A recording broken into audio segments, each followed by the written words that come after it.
iRacing Setups is the longest running setup shop on iRacing. Our monthly subscription options start as low as $20 a month. We offer setups for dirt oval, asphalt oval, and road racing, covering a wide range of cars and skill levels. Built and tested by top-tier sim racers, this isn't just a business, it's a community of competitive drivers. If you want to better your iRacing experience, head over to PremierRacingSetups.com today.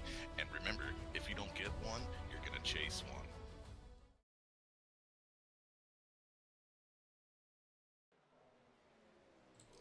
Good afternoon, race fans, and welcome to the show. Tonight, we have a good one here because we cap off season number 6 here tonight at Kansas Motor Speedway. Tonight, of course, we will crown a champion for season number 6 and see who picks up the final checkered flag of the year as we come into race 26, the finale here at Kansas. And just to throw a little bit extra into this race, we have a lot of racing to get to tonight. 267 laps, a full Kansas 400 race ahead of us here tonight, folks, and it's going to be a good one here, full length at a track that is always racy. So we get ready for the Heartland 400 here in just about a minute or so before we get into racing. Of course, qualifying will take place 5 minutes or 2 laps. That will set tonight's starting lineup, and we'll see who can walk away with that championship. With the championship, last week's winner, Anthony Calatoni, comes into tonight with about a 23-point advantage over Johnny Barker. Barker sits in second. Nick Larson third in points. Jim Ott fourth in points. And Rob Lowell sits fifth and in points. And I mean, technically, none of these drivers fully out of it when it looks at the points, because, I mean, even Calatoni last week earned 48 points in total. And, you know, Rob Lowell in that 5th position in the point standings, he's still 39 points back. So here tonight, 21 cars. That could at least guarantee Calatoni about 20 or so points as long as that 84 machine takes that green flag. And we'll be sure to keep an eye on that if he doesn't. But more times than not, he should be able to. But this is iRacing. A lot of crazy stuff can happen as we wrap up practice here. Rob Lowell with the quick time here in practice. Christopher Muse, Todd Parent, Chris Progar, and then Grant Humphrey here. Top 5 quickest drivers here in practice. We'll keep an eye on those 5 drivers now that it heads on over here to qualifying.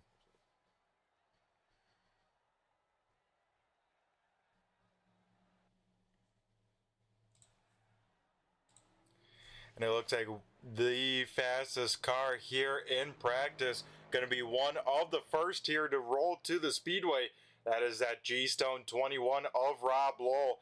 And I tell you what, able to just sneak into this final round, have a shot to be the first, 2-time champion on Sunday nights.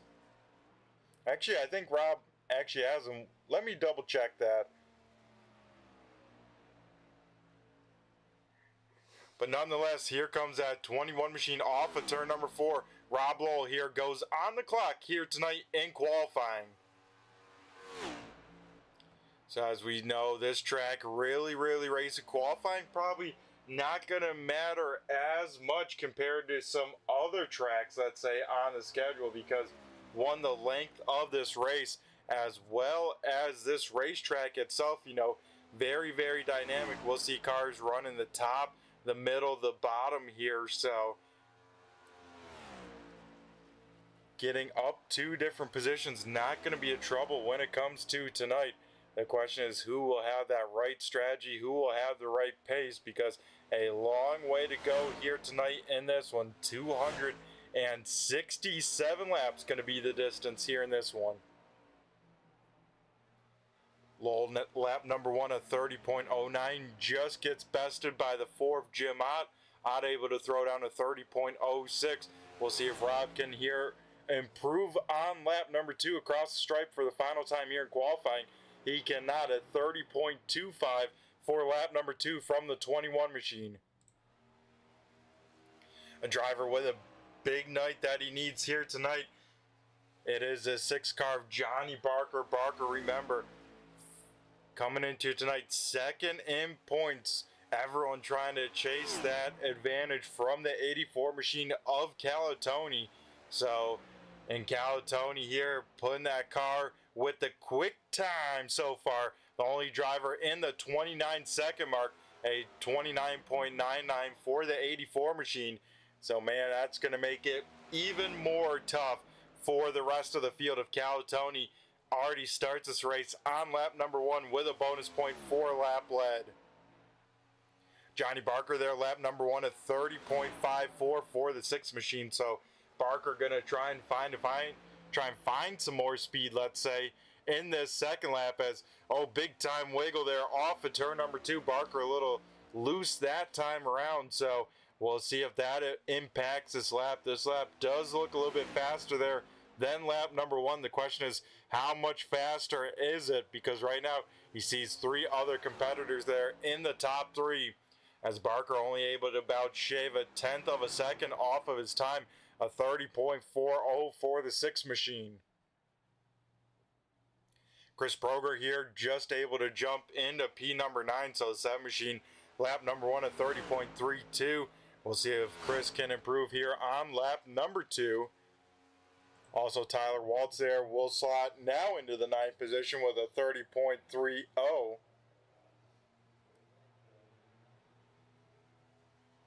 Still about 6 or so drivers yet to take a lap time here in qualifying. As Chris Proger here, lap number 2, going to be identical to the first lap of 30.31. So Proger will sit in that 10th position as Tyler Waltz here will try and improve on the lap time of 30.30 for the number 9 machine. And about a minute left here in qualifying, so if a driver here doesn't get out to the speedway right about now, probably not going to have enough time to get a lap, as I think Tyler Waltz may have gotten the wall there off of turn number 4.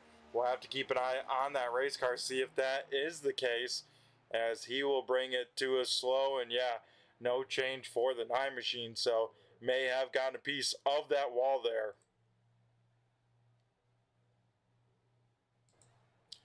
So here at the end of qualifying, it looks like most everything wrapping on up, and it looks like it will be for another time this season. Anthony Calatoni here will walk away with that Riptide Radio Pole Award. So congrats to Anthony Calatoni, as this is now, let me double check the stats just so I can make sure I get the number right, and this will be pole number 3 on the season in time with Jeff Pogo, actually with 4 poles on the season for Calatoni, in time with Jeff Pogo. Both drivers sitting with 4 here in season number 6. Little update there from the 7 machine, able to get a word with him. He said caught the apron. That is what doomed one of those laps for the 7. So luckily for him, still starting inside of the top 10. Speaking about where drivers are starting, what do we say we head down trackside and go through tonight's starting lineup for the Heartland 400 here at Kansas.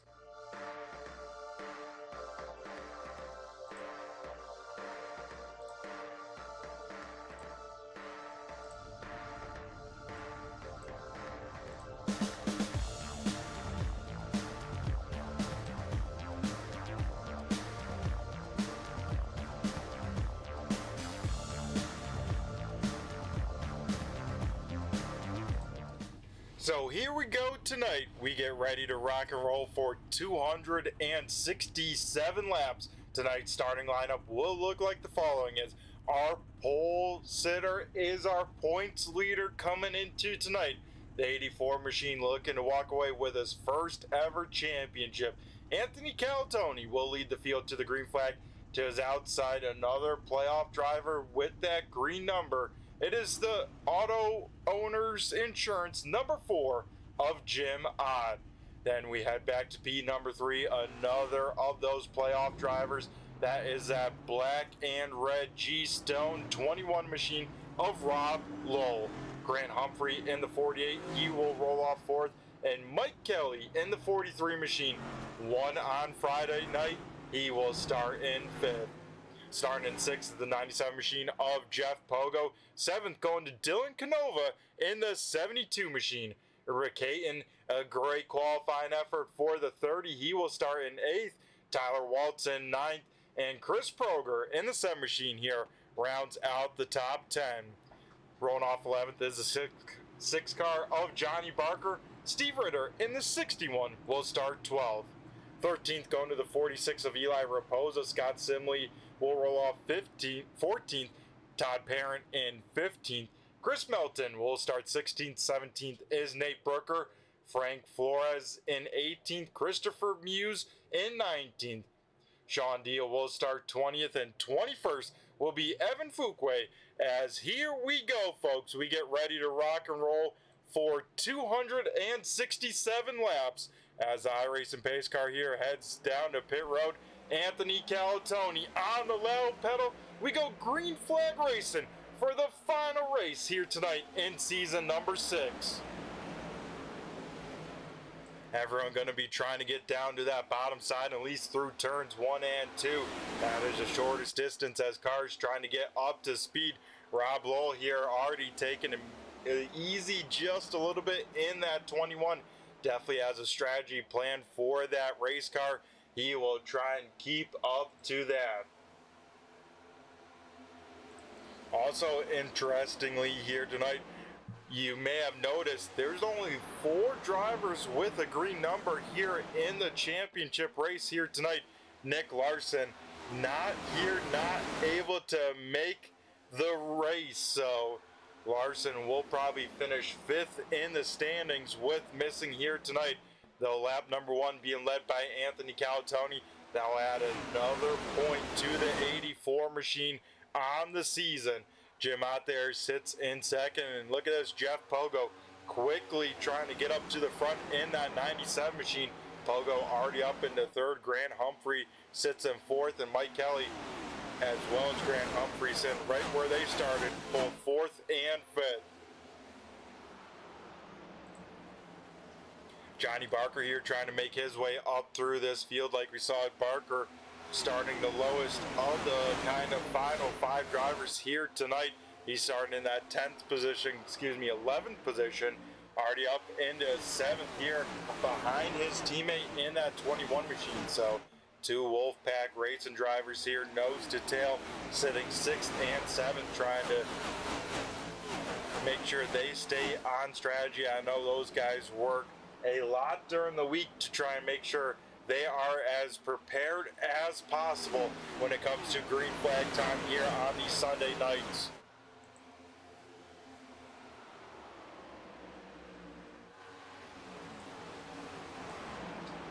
Another driver here on the move running the top side here is the 72 machine of Dylan Canova.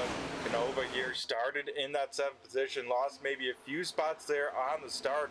Now starting to get them on back here in that 72 machine. So he is looking sporty up on that top side. But we always got to wonder, especially here tonight at Kansas, what will that do to the tires here? Jumping to the top side early, that can always put a little bit extra wear, put a little bit extra temperature in those tires.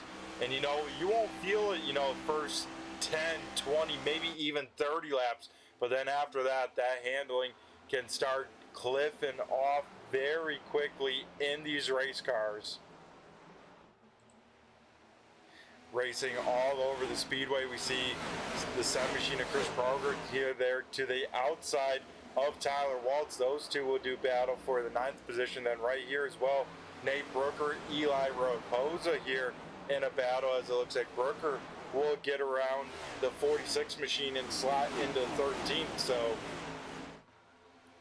Brooker, one of those drivers here, not taking a time in qualifying, decided to start towards the back, try and see where he can kind of race on up to with the pace.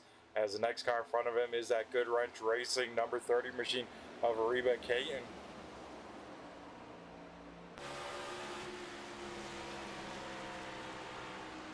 Rob Lowell starting to make up that pace a little bit from the start. We saw him start in that third position, drop on back there pretty quickly. Now regaining some of that track position. Next car in front of him sits the 97 machine of Jeff Pogo. Pogo down to the bottom side here. Rob Lowell keeping his foot in it, keeping the momentum in that 21 machine. And Rob Lowell here back to where he started. So the top three once again back in the same running order where they qualified at. Cal Tony first, Odd second, Rob Lowell in third.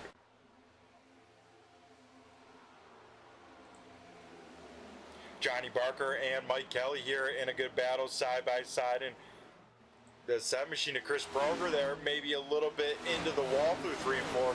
Broger definitely making that top side work very well as he was able to get quite a few spots. Now going to lose a handful of them, have to reset up the work that he just got done in these first 10 laps. Luckily for him, time is on his side because as you can see up there in the pylon, I mean, still over, about 250 laps. So even if you make a mistake here tonight, you're going to have a lot of time to rebound from a mistake when it's all said and done.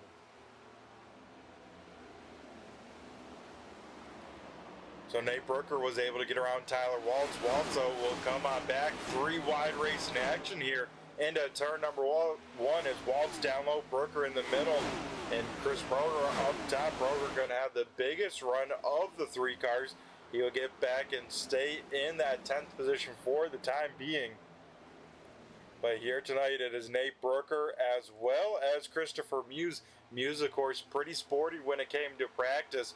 Both those cars not taking a lap time, decided to start at the back. Well, both those cars right now sit at as the biggest movers, about 6 spots up from where they started so far in these first 12 laps. So we may have to keep an eye on the pace of this 00 and the 3 machine, as those guys definitely looking very good, especially up through traffic here tonight in this one.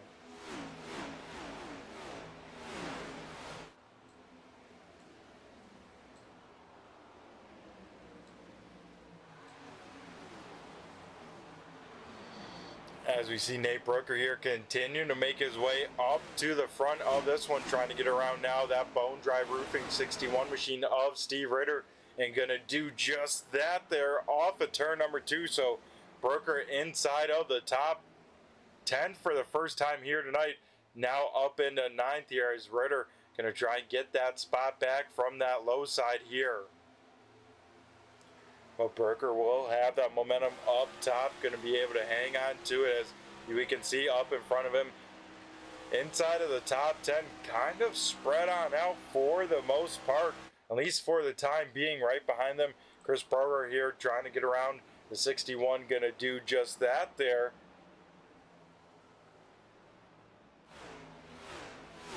So everyone very, very much trying to ride on around, see what they need to do. And one driver definitely riding on around here is this 33 machine of Scott Simley. Simley, of course, started towards the back, not taking the qualifying time, but hasn't pushed the pace at all yet in this Mobile 133 machine. As we can see here, he is working with Chris Melton, 52 in the timing and scoring tower, but the 49 machine on the side of that race car. So I believe this is his first ever start here with the 802 iRacing League, at least in the Cup Series for sure. So great to see new names, new faces out here turning some laps. And same with, I think, the car behind Scott Simley, Frank Flores. That name doesn't quite ring a bell for me as well. 8 in the kind of tower, but the 99 on the race car, and kind of a very much Mountain Dew-esque paint scheme, as we see the Mountain Dew on the hood of that race car, as well as Team Conti on the side as well. One car up against the fence, that is Evan Fuquay, as he has some big time problem. That right front definitely broke on that race car, so Evan having some sort of issue, definitely got in the wall in a big way through 3 and 4, and it looks like the 76 machine tonight will come to an end with about 250 laps left tonight in this one. Up towards the front here, like I said, no real change in the running order, though the gaps have definitely shifted as Cal Tony out in front leading the way. Jim Ott right there about 0.4 of a second back, but then Rob Lowell, he has run down this top two, so that 21 machine definitely looking very good in the pace department the last few times by, let's say. As the field's starting to get more and more strung out here tonight, laps continue to click on by as we saw in qualifying. Lap times just above 30 seconds a lap time, so you know, you divide that by so about takes 2 laps for a minute. 267 laps divided by 2, that leaves about $1.30. So I mean, overall we're gonna have, you know, at least 2 hours of racing action to cover here tonight at Kansas. And you know, that's kind of best case scenario, going green to checkered. If we get a caution, you know, that will add a little bit of extra time for that, but we're definitely looking at 2+ hours of action-packed racing to put a cap on season number 6. As man, now Jim Ott, he has figured out some speed. He has got that car rocking and rolling here in that top lane. Jim Ott now within about 5 car lengths of the race leader. Let's ride on board here with Jim Ott, see what he is doing in the number 4 machine.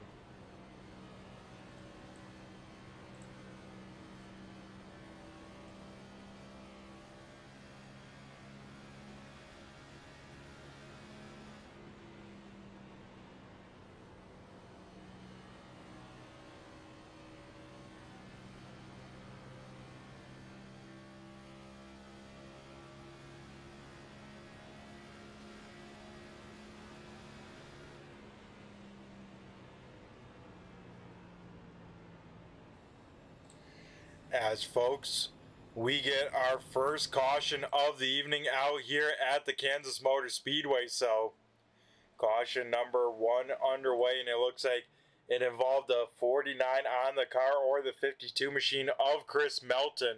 Melton with a lot of damage on the right side of that race car, so we will see what happened to him here through 3 and 4, and it looks like that back end of that race car just stepping on out, starts to go in a big slide in front of the 44 machine of Sean Deal. That thing gets that whip weight, heads into a big hit to that outside wall. So like I was saying, Chris Melton's first race here tonight will probably come to an early end with that, with a big hit to that outside wall. Luckily, everyone else able to get safely on by the 44 machine, but as we see here tonight, under our first caution, and this could maybe start to take in some strategy. What drivers decide to come on in for some fuel? I think it's going to be just too early for a set of tires for any of these drivers, but the real question is who decides to come on down for fuel.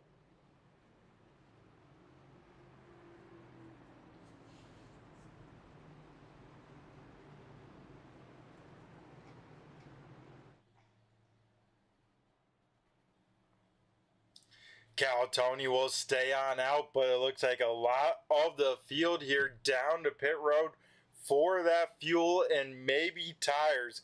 Cal Tony will stay out. Canova, Kelly, Brooker, Sean Deal, and Frank Flores. Everyone else, though, down on pit road here.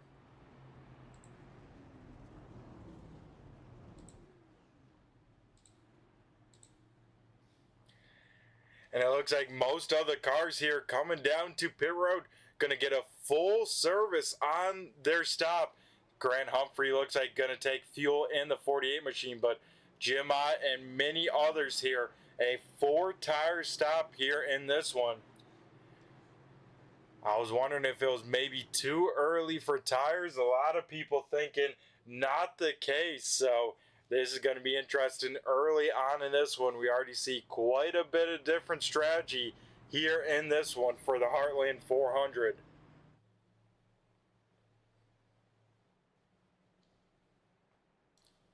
No cars out on the racetrack, currently laps down, so no lucky dog, nothing needed for that. And we currently sit 19 cars out here on the racetrack, ready to do battle in these first about 25 or so laps. Looks like 2 drivers out of the race here early. Last one being the 52 machine of Chris Melton, involved with that last caution there. Anthony Calatoni going to take the bottom side here on the restart, so the lights will go out here at the Kansas Motor Speedway. And next time by, we will head for our first restart of the evening. It'll be Calatoni and Canova on the front row here.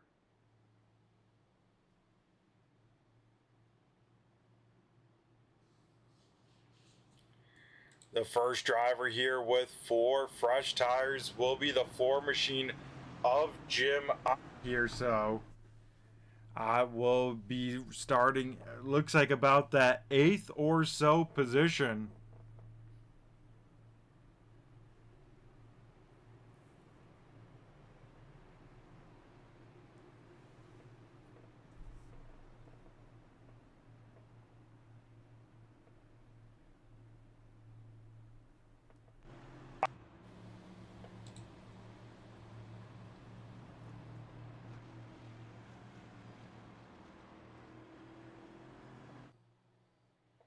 So here we go. First 25 laps going to be in the books here.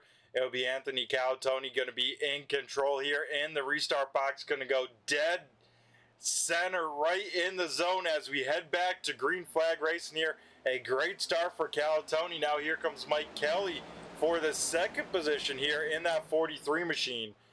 Mike Kelly will get that, having the shorter distance around that racetrack as he will slide up in front of Canova there. Oh, trouble further on back. Sean Deal almost losing the race car. I think he got hit in the back there by the 4 machine of Jim Ott. Deal doing a great job hanging onto that race car, but that right there is that difference between new tires versus fresh tires, and the driver to take the most advantage of these fresh tires already here tonight is the 21 machine of Rob Lowell. Lowell already up to P number 4, so he is wasting no time with those fresh tires to try and get back up to the front of this one. Here we go. Now we see Jeff Pogo here trying to get around Nate Brooker in that 00 machine. Going to do just that there off of turn number 4. Right here, side-by-side battle for second as Canova has gotten that 72 machine built back up with momentum. He is up to the top side. Now here comes Rob Lowell in the middle, 3 wide down the back straightaway. Rob Lowell into the wall as he will go spinning down the back straightaway. And that was maybe 3 wide racing gone wrong, and those fresh tires that the 21 machine had gonna have a little bit more wear as he will go for a big slide.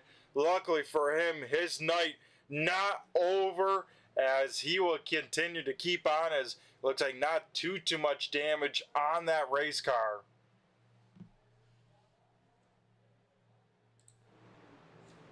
Chris Broder here jumping in pit road, having some, looks like some heavy damage on the left front of that Motion.com 7 machine, so we'll have to see what happened there, as I think maybe Steve Ritter also getting some damage as well. As yeah, Ritter, that right front heavily damaged on the 61, so let's see what happened there. That kind of 2 different incidents as Ritter gets into the rear of Reba Caton, and those 2 will go sliding to the outside wall. Wow, Scott Simley just gonna be able to sneak on through there, but that is kind of the damage for the 61 machine of Ritter. I wonder where Chris Proger then gets that damage as we keep an eye on the 7 machine here, as right now that car looks all clean and green. Looking good there as he passes the spinning 21 machine there down on the apron, so not sure where he maybe got his damage on the left front, as oh, he just brings it, oh, that is definitely a wheel disconnect, and as you can see, that thing just cut hard left and down to pit road he goes, so that's where he gets that damage. And then, of course, we got to talk about the big incident in this one, the Rob Lowell, Dylan Canova, and Mike Kelly, as all three cars kind of coming together at once. Canova maybe off the wall just a little bit, Mike Kelly sliding up the racetrack, and then, yeah, Rob Lowell going to get a big piece of the outside wall. Looks like some damage on the right side of that race car, but luckily for him, everyone able to miss that 21 machine, because if he got hit there, man, that would have been rough. And yeah, we get the update from Chris Proger there. VR froze, so that's why you kind of saw the wheel just locked to the left, head to that inside wall, you know, with the VR freezing. That means you can't see anything as a driver. Nothing could happen there, and he did the smart move there, cut that car to the left, keep it out of harm's way, and just take one for the team and take the damage for himself. So we appreciate it, Chris, but that is always a tough break to see there, especially having VR problems.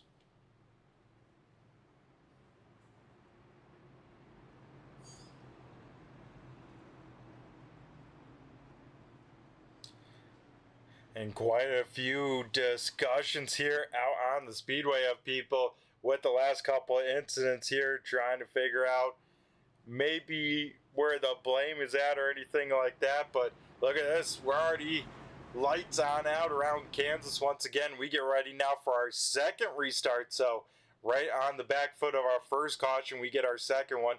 We'll see if that will be a trend here, or if we start to get a little bit of long run green flag runs as the first 20 or so laps, you know, clean and green.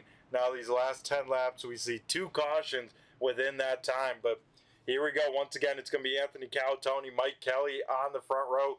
Then row number 2 already has fresh tires, both of Jeff Pogo and Jim Ott.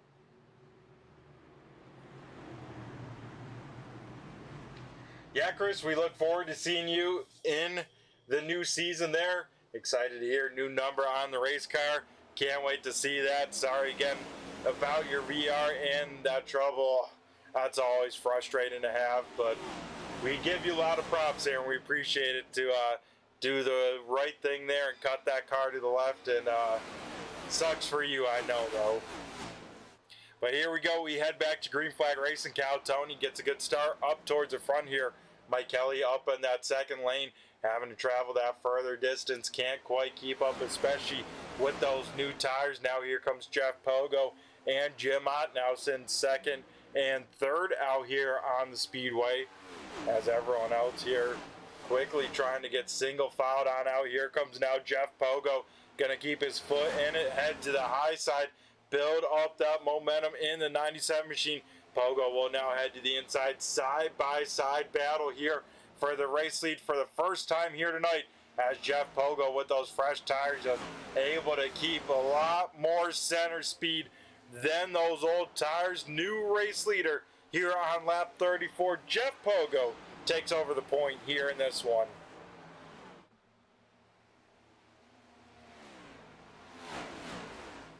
Now here comes Jim Ott. Ott will have the run now on the 84 machine.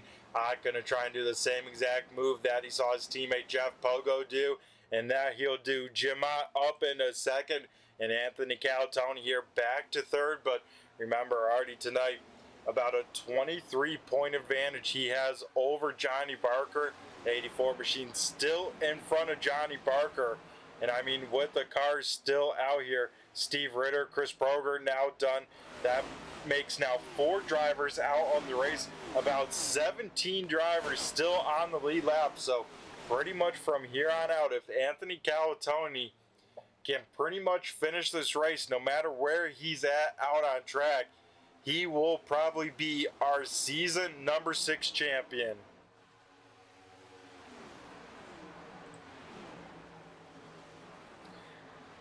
A good kind of 3-car battle here forming on up here out on the Speedway.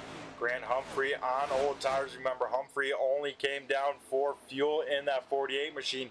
Now here comes Tyler Waltz, as well as Johnny Barker as Barker able to get some air on the back of the 48, going to be able to get by him on that bottom side. So Humphrey, of course, having an extra set of tires here early in this one, though his pace going to be a little bit off compared to some of, I should say, most of the rest of the field, because with Grant Humphrey, you know, we have Nate Brooker, Sean Deal, Frank Flores, Cal Tony, as well as Mike Kelly. Those are the only other drivers yet to come down pit road. So those are the other drivers here still on old tires in this one.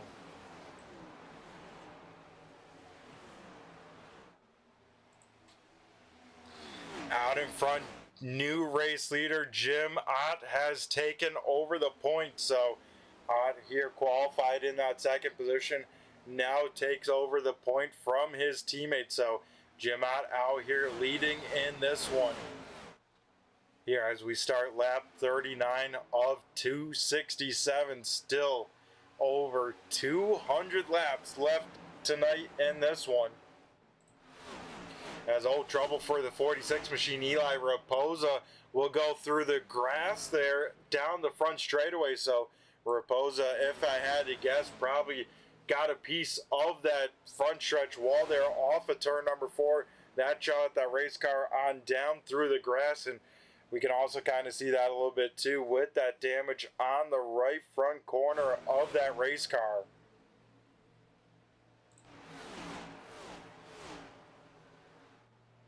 Johnny Barker able to get around Mike Kelly. Now here comes the 3 machine of Christopher Muse. Muse will do the same, and right now the biggest mover after 2 cautions, a little bit of different strategy through the field, and now sits the 3 machine of Christopher Muse.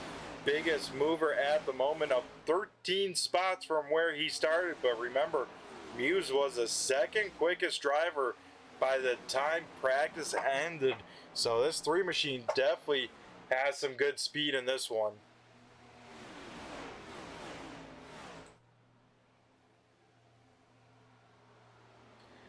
Battle for third as Tyler Waltz in that it looks like Hinton Motorsports number 9 machine to the inside of Anthony Calatoni. Those two will go side by side here down the front straightaway. And now here comes Johnny Barker as well. So that's a big pass for the 6 machine, because like I said, Barker coming into tonight second in points, but about 23 points back. So quite a big deficit that he needs to overcome here tonight in this one. And this round of 5, I mean, 4 of the final 5 have been in some sort of incident in one of these 3 races. The only driver that really hasn't been in one has been this 84 machine of Anthony Calatoni, as Calatoni, of course, trying to sweep this final round. 1 at Old Atlanta, then 1 last week at Nashville Super Speedway. He's looking to go 3 in a row, and what a way it would be to end a season, especially to sweep the championship round. Calatoni has a chance at history to do just that here tonight.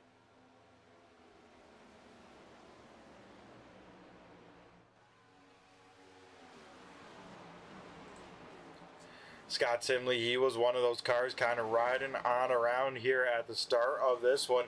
He had a close call there with that second caution, kind of a secondary incident, as he just missed Caton and Ritter. But right now he is trying to track down the 21 machine of Rob Lowell. Lowell, though, involved in that last caution, has rebounded once again inside of the top 10, that is, as the 21 machine sits in P number 10, now trying to run down the 00 of Nate Brooker. And here we go, going to try and put the pass on here for 9th through 1 and 2. Going to do just that as Rob Lowell back up into 9th here.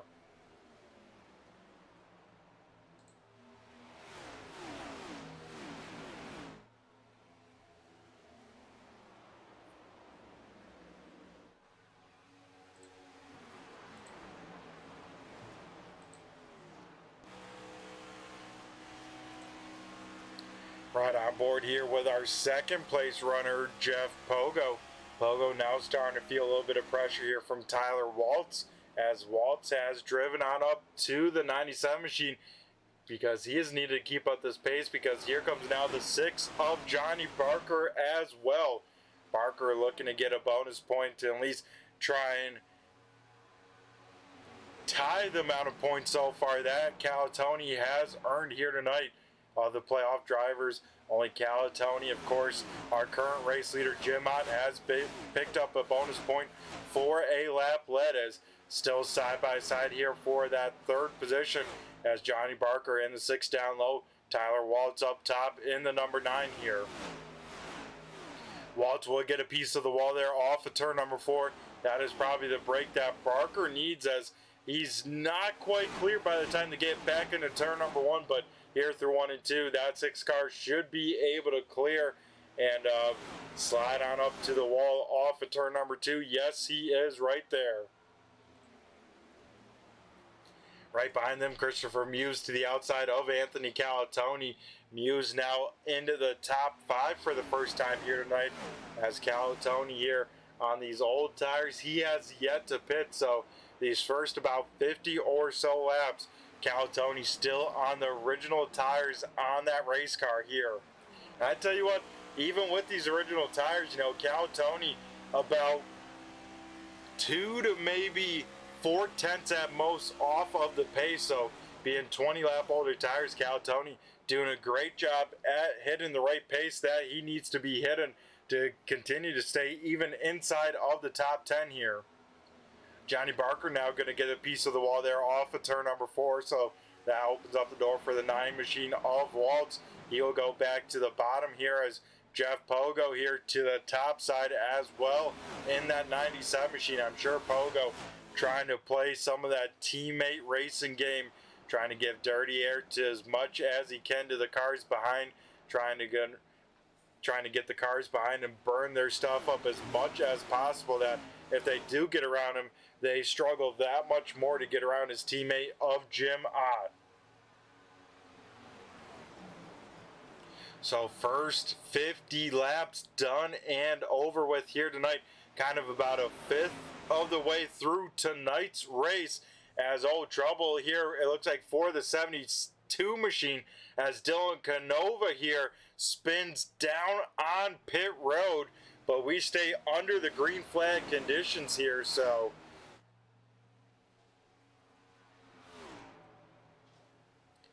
also another car here down to pit road, Eli Raposa. We saw him at one time head through the grass there, having some of that right front damage. He is down on pit road as well, so here early on in this one, cars continue to drop off of the lead lap. I think now there's only about 14 or so cars currently still on the lead lap in this one.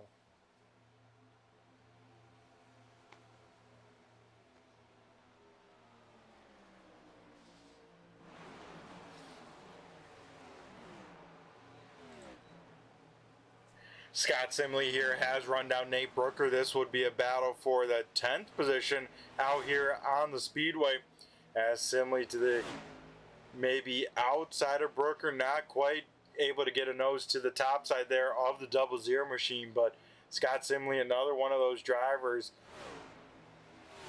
on the old tires, only took fuel under the last pit stop, whereas right in front of him, Nate Brooker, one of those drivers that has yet to come to pit road here in this one.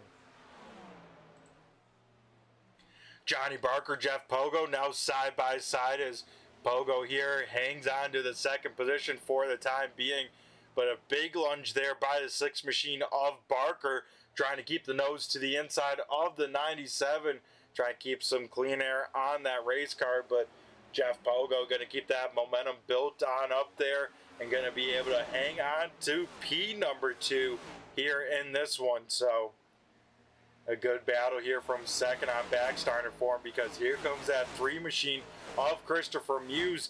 Muse now to the back bumper of Tyler Waltz.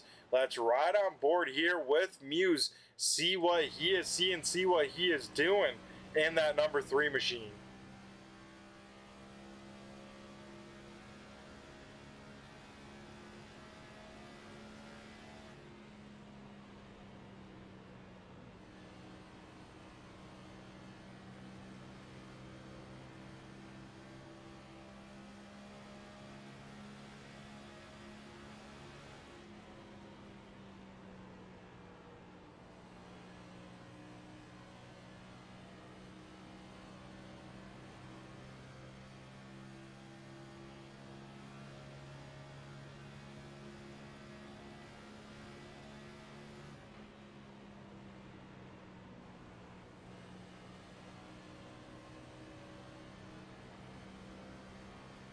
We see there Tyler Waltz a little bit loose there off of turn number 2, trying to make that bottom side work to Johnny Barker. Couldn't quite get up in front of Christopher Muse, so Muse gonna have a big run probably off of turn number 4.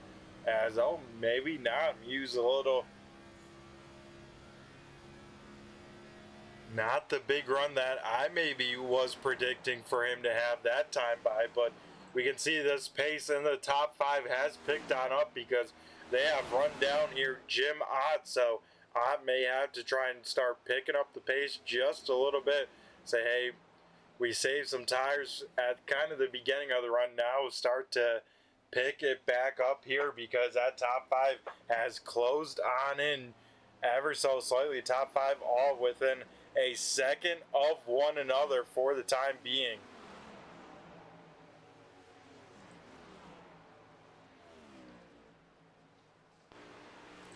We hear our first call out for pit road here on lap 60. One of those drivers that did not pit under the first 2 cautions. It is the 43 machine of Mike Kelly. Kelly will be heading to pit road here this time by, and yeah, we see him applying the brakes a lot, heading down to the apron. Mike Kelly going to be the first car to click off green flag pit stops as Jeff Pogo, big time incident. Pogo through the grass on the front straightaway. Not sure what happened to him. We'll have to check it on out, but Pogo, big time incident, keeps that car rolling. But now Johnny Barker here up into second. So here we go. Let's take a look, see what happened to the 97 machine down the front straightaway. Both Pogo and Barker here side by side, and it looks like Pogo gets a shot in the shorts there from Tyler Waltz. That sends the 97 machine there sliding down the front straightaway, and luckily for him, able to have some great car control, keep that race car under him, and no caution coming on out, though. Jeff Pogo now back to P number 8. So that's a big break here for Johnny Barker, as Barker able to get around Pogo there with that kind of incident, and now can try and set up Jim Ott for the race lead here in this one. Anthony Calatoni here down on pit road here on lap number 62, so the 84 machine will visit his pit stall for the first time here tonight.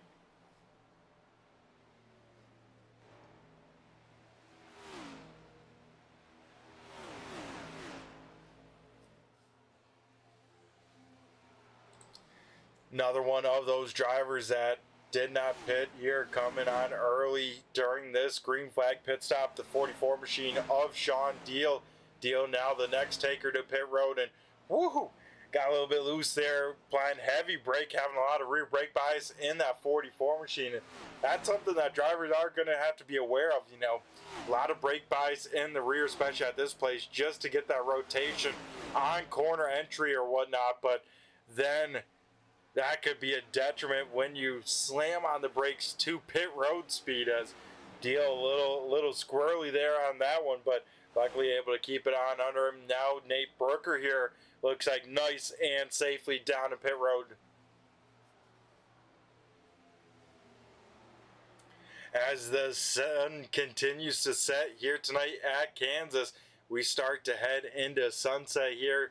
Not too much sun on the raceway, and you know, probably in about another 50 or 60 or so laps, you know, we might see lights starting to come on, as we can see a little bit of sunshine here in turns 1 and 2, but 3 and 4 is still nice and dark here at the Speedway.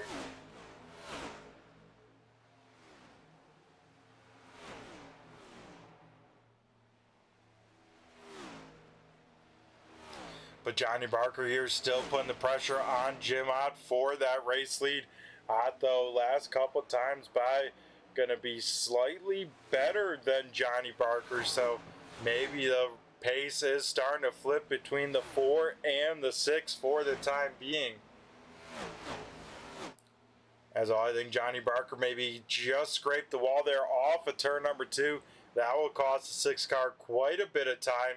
And now as well, you know, we see the 99 here coming out onto the Speedway with fresh tires. So he will try and navigate on around and whatnot to get back at least one of his laps back.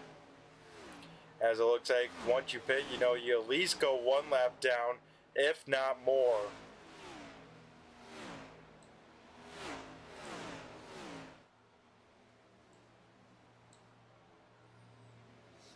So we take a look here at the track map, at the field kind of spread on out as they are. And we can see where cars are running right now. A pretty good gaggle of cars with the race leader or in front of the race leader as well. So Jim Ott may have to deal with some lap traffic here at some time in the near future.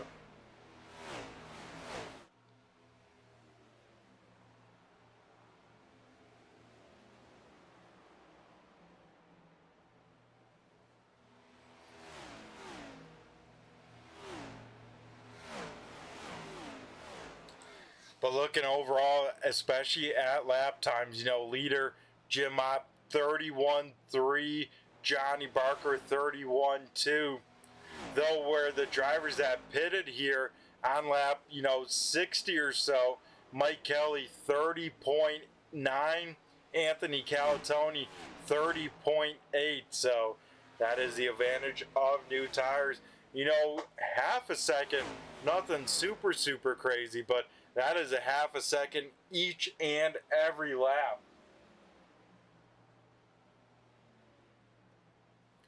As we are now under 200 laps left in this one here tonight.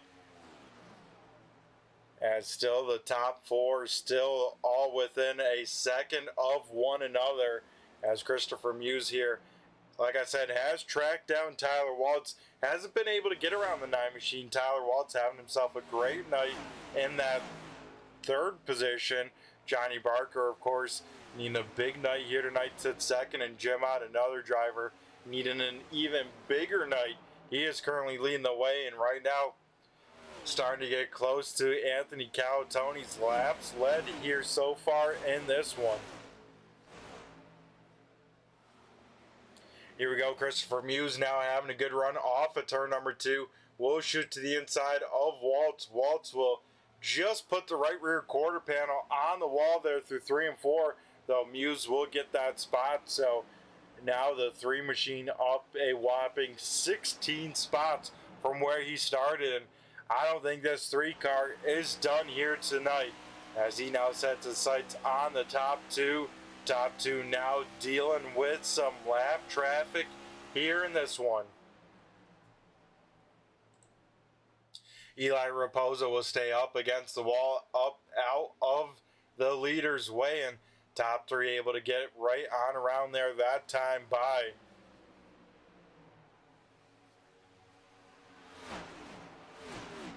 Let's ride on board here with Jim Ott, looking on back to the other race cars in the top 3 here. As Johnny Barker now close enough to take a peek to the inside of Ott there through 1 and 2.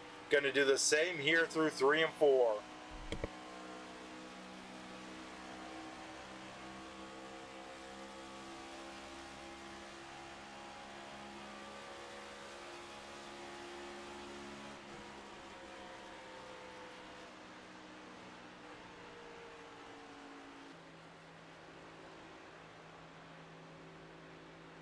As we got a caution out here on the Speedway for the 3rd time here tonight. So once again, once we jump on board with a car here, caution coming on out, this time on lap number 74. So we'll take a look here, see what happened off of, I believe, turn number 4. And it may have involved the 44 machine of Sean Deal. As Deal, his night looks like it has come to an end. That motor looks like it has expired on the 44 machine. As here we go, Deal already sideways on the racetrack.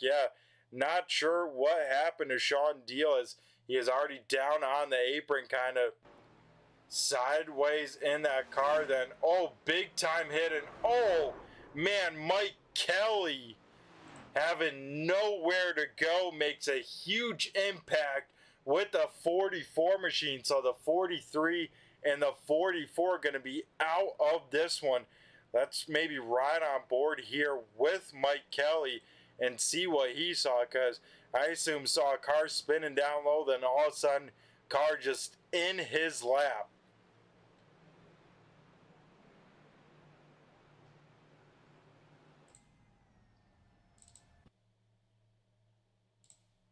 Yeah, we're riding on board here with Mike Kelly, and like I said, kind of Sean Deal there out of control on the bottom side, and just like we saw earlier tonight, getting that whip weight loaded in that race car, bouncing on off, and then all of a sudden, yeah, Mike Kelly having nowhere to go, and like I said, a huge impact for the two of them. Let's ride on board one more time at full speed this time, see how little time there was to react, and I mean, definitely did everything he could, and man, I tell you what a close call here for Anthony Calatoni. We ride on board this time with Calatoni, and look at how close it was for our current points leader here. That was definitely a close call there for Calatoni. Luckily for him, not involved with that incident, so getting a lucky break there for the 84.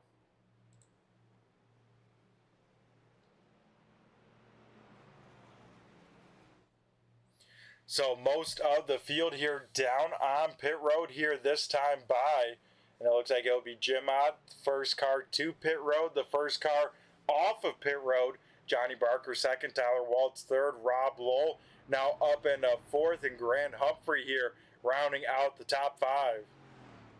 As Christopher Muse had a little bit of an extended stop in the 3 machine, so looks like he will come out about 7th or so out on track.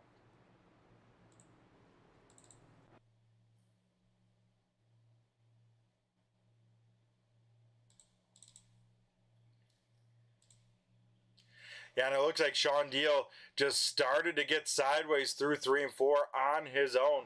As we see there, that is what caused that car to get down to the apron. So another car we kind of see, get loose. And man, what a huge impact there between the 44 and the 43.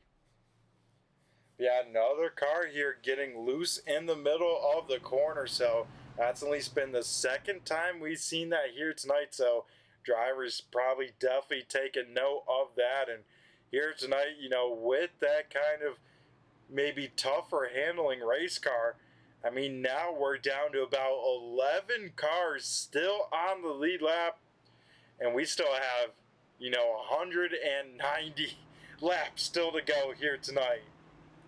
This race, we knew it was going to be a little bit of race of attrition with the length of the race, but man, I don't know if anyone would have guessed it would have been this much of a race of attrition so far. iRacing pace car down to pit road, and Jim Ott on the loud pedal. Here we head back to green flag racing, as Ott, not a good start there by the 4 machine, and he will get swallowed on up 3 wide here through 1 and 2. Not sure what happened to Jim Ott there on the start. Not sure if the 4 machine just in the wrong gear or what happened. But Jim Ott will lose the race lead there right on the start, and it looks like it'll be Johnny Barker now out in front and his teammate Rob Lowell in second.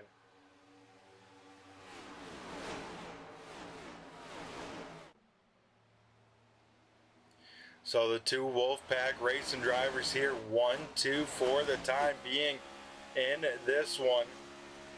Jim Ott having his work cut out for him once again here in this one. Currently in that 5th position, but now going to have to maybe try and use up those tires just a little bit to try and get back up towards the front of this one. And Anthony Calatoni still about 20 lap older tires on the 84 machine, but the big thing with this 84, he has an extra set of tires if needed. So if this race comes down to a greenway checkered at the end of this one, I think we'll for sure see this 84 machine come down to pit road and bolt on 4 fresh tires when and if that time does come. Last time by, best time for Johnny Barker. So Barker now starting to pick up the pace just that little bit more in this 6 machine. As right behind them, Jeff Pogo trying to get to the outside of Tyler Waltz. Couldn't quite get a nose to the right rear quarter panel of the 9, at least off of turn number 2. But here off of turn number 4, we'll see if Jeff Pogo goes for the crossover move here through the front stretch. Remember, these two made a little bit of contact with each other earlier, sent Pogo down through the grass. So we'll have to see if Pogo races the 9 car just a little bit more differently this time around.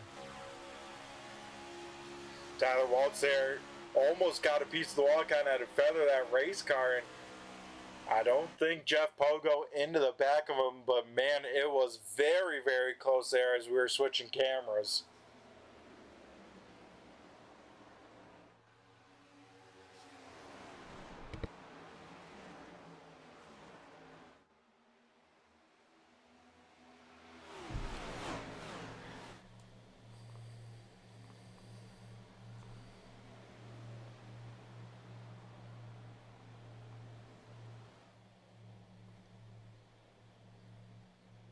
Tyler Waltz here heading to that middle lane through 3 and 4, kind of very similar line as we see Jeff Pogo running. So we might see Waltz here starting to kind of search around the racetrack maybe just a little bit.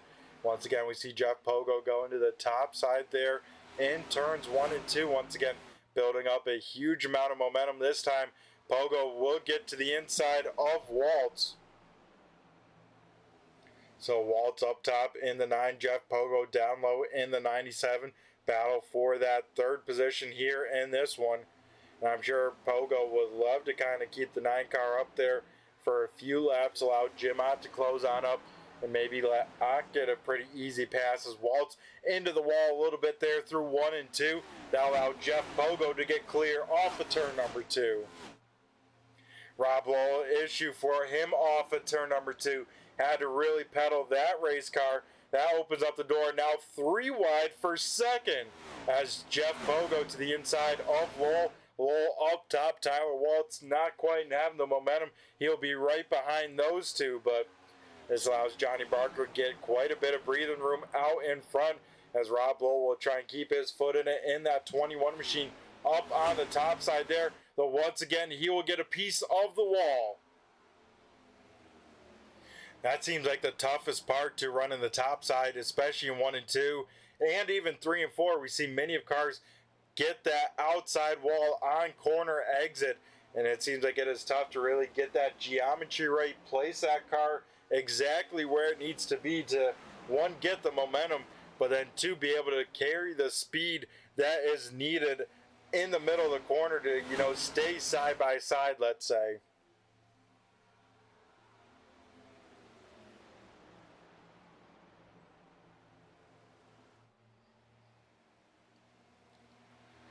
So Rob Lowe able to hang on to that position there for the time being.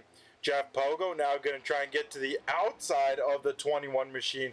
No, just having to travel just a little bit too far distance through the travel on the front straightaway. But Tyler Waltz now in the mix big time as well. Waltz finding some speed on that bottom side and be able to carry the momentum. And here we go once again. 3 wide for that 2nd position here in Kansas. This time those 3 cars will stay 3 wide off of turn number 4 down the front straightaway. So I thought for sure the top side was going to carry a ton of momentum. Rob Lowell trying to rebuild it on up, and this is where it gets tight. We've seen Rob Lowell in an incident off of turn number 2 and 3 wide racing. This time though, a lot cleaner between them. And no kind of incident for the time being, though. Lowell once again going to bounce it off of that wall. That allows Tyler Waltz and Jeff Pogo to get on by.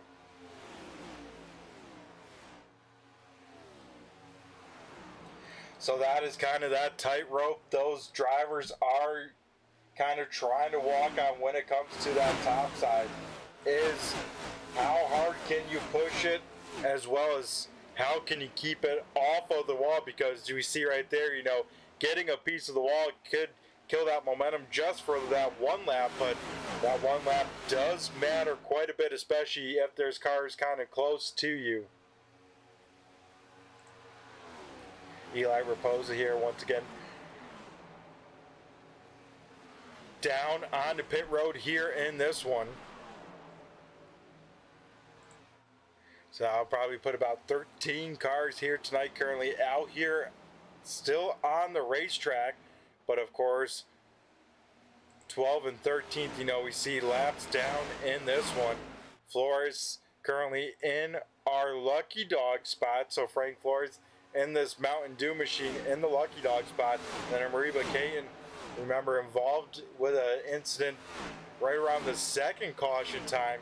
He's at 3 laps down, but still out here in the race.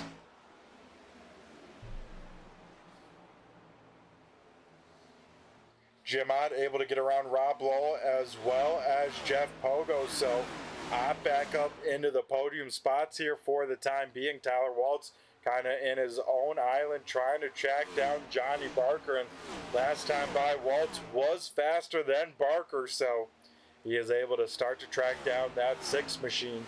As right now, Waltz is currently our best running non-championship driver here for the time being.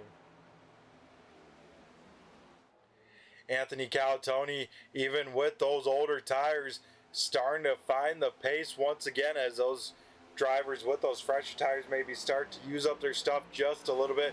Calatoni right now working over Grant Humphrey, and if he can complete the pass, that means all 4 of our final 5 drivers here tonight sit inside of the top 6 as Calatoni able to complete the pass there off of turn number 2. Now sets his sights on Rob Lowell and a top 5 spot. And that is impressive to see out of the 84 machine, because like we said, once again, another time where Calatoni about 15 lap older tires than most of the entire field, and he is still able to keep some great pace here in this 84 machine. The sun continues to set here tonight at Kansas Motor Speedway. Lights starting to come on the speedway, so we are definitely crowning a champion here tonight under the lights. As here we go, Calatoni now to the inside of Rob Lowell down the front straightaway.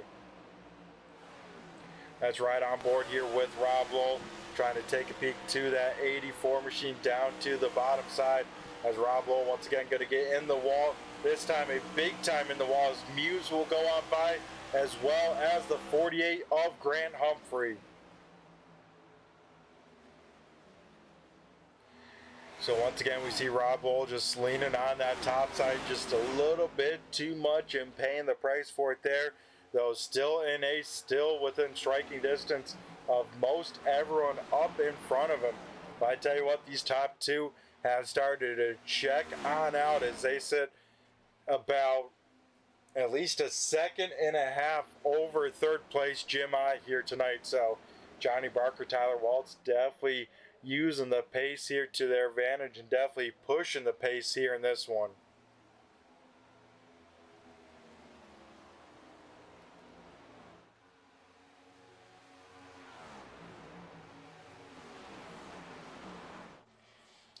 So about 2 laps or so until we get into triple digits here, laps completed in this one.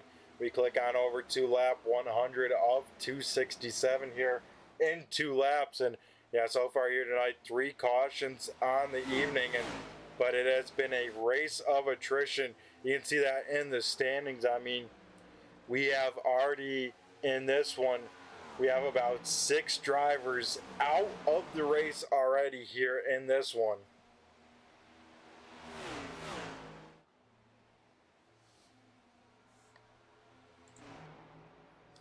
Chris Melton here back out on the speedway, continuing to click off laps. Melton now able to get to 14th, and looks like Mike called with that, because if he can try and get any more than that, you know, it's going to be a tall order to do that. But here we go. Johnny Barker will be the first driver to see to the triple digit lap mark as we start lap 100 of 267. Tyler Waltz continues to eat into Johnny Barker's lead, now within 0.3 of a second of Barker. Waltz last time by about a tenth better than our race leader. So, man, this Hidden Motorsports machine still looking sporty here in this one. Has ran all day here so far tonight inside of this top 5, if not this top 3. Tyler Waltz could be walking away, I believe, with his first ever podium finish here in this one. And like I said, looking in a really good spot to do so, at least in this first kind of third mark of this race. Johnny Barker here trying to get around some lap traffic, though. Barker into the wall. That opens up the door for Waltz, as Waltz, a big head of steam on the 9 machine. He will take a peek to the inside of Barker, and here we go. Battle for the race lead happens that quickly with just a little bit of lap traffic up in front, and new race leader out in front. Tyler Waltz takes over the race lead, and I believe this is Tyler's first ever laps led here tonight in the 802 iRacing League in his career. As Waltz will lead here at the start of 103.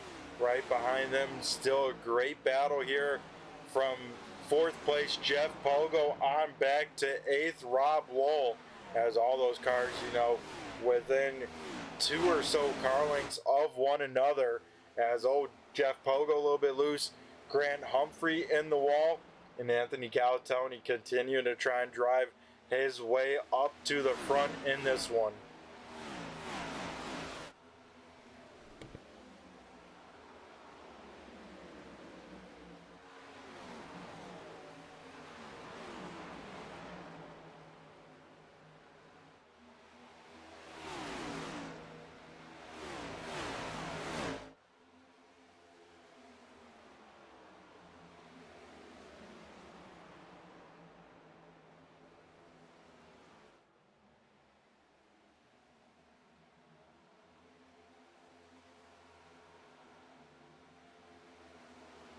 Oh, trouble there for Calatoni. He will get a piece of the wall there off of turn number 4. That allows Christopher Muse to get on by. Now here comes Rob Lowell. So yet another driver we see come victim, or I should say fall victim, to that outside wall. And it is tough to do, as, especially with the lack of banking, that can either cause the cars to get loose and kind of lean on that right rear tire, or tight and kind of lose grip in the right front, lose the steering ability. And it seems like it is the latter of the two here tonight, as these tires continue to wear on away here, as we have a pretty good green flag run here.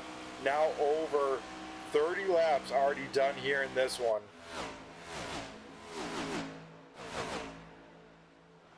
We saw Calatoni, even though it was with 2 cautions, stretch his fuel to about lap 60 or so. So, last time by, most of the field down on 75.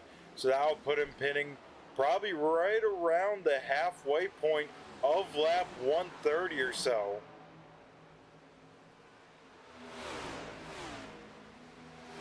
As Calatoni, that hit to the wall may have damaged that race car, because his pace not where it once was a few laps ago. Last time by, Calatoni at least about a tenth, if not 2/10 off of the pace of the cars in front of him. So not sure if the 84 machine just needs to get back in the rhythm, or if that damage truly is slowing down that race car. But definitely a little bit of concern starting to grow for the 84 machine here. Christopher Muse, Jeff Pogo here side by side battling. This is for the 4th position, as Muse trying to work on around Pogo. Muse down low, trying to put those left side tires on that white line. Jeff Pogo trying to keep that momentum, though. Pogo doesn't get a good exit off of turn number 4, and Christopher Muse able to get that 4th spot away from the 97.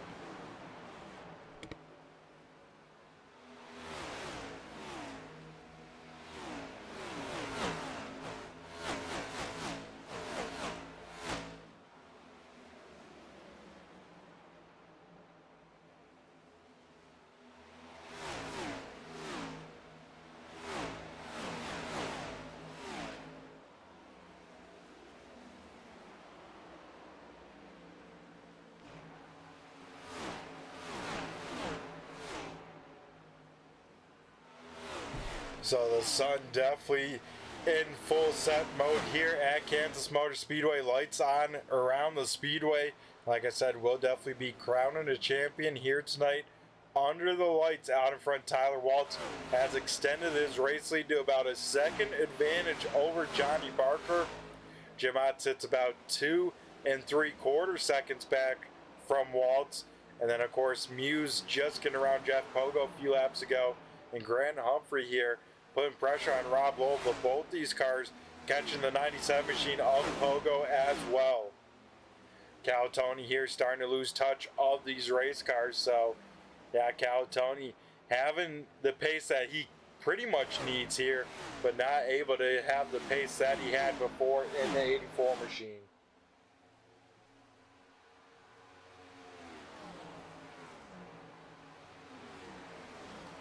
Grant Humphrey here to the inside of Rob Lowell.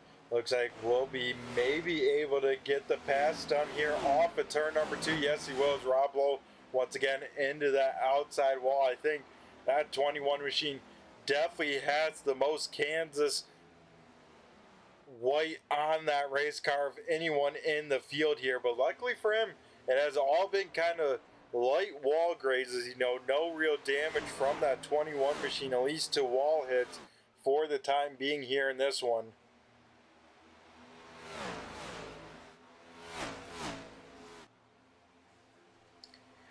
But race leader here, Tyler Waltz, putting, looks like Chris Melton one more lap down here. Melton, the next closest car to the 9 machine.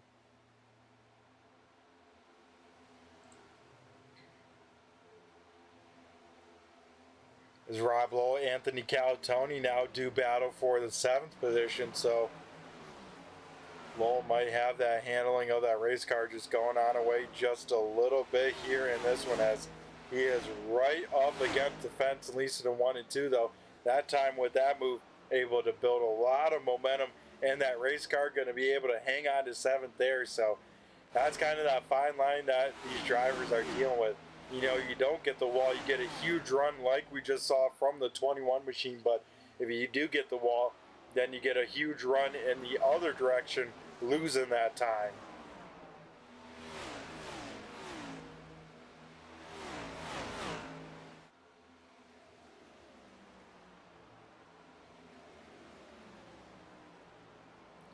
So 11 cars still on the lead lap. Todd Parent and the Todd Ride sitting in that 11th spot. Scott Simley here in 10th here currently. Nate Brooker in 9th, then up in front of him, Anthony Calatoni in 8th. Rob Lowell 7th. Grant Humphrey 6th.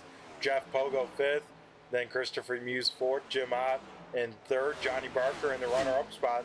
And of course Tyler Waltz here leading the way and leading, like I said, believe his first ever laps here in the 802 iRacing League. Let me just double check that stats just to be sure.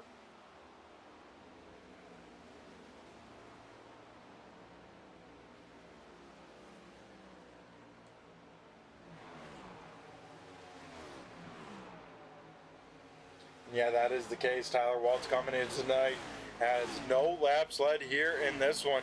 Has led, I want to say, you know, the last 20, now coming up to 25 or so laps.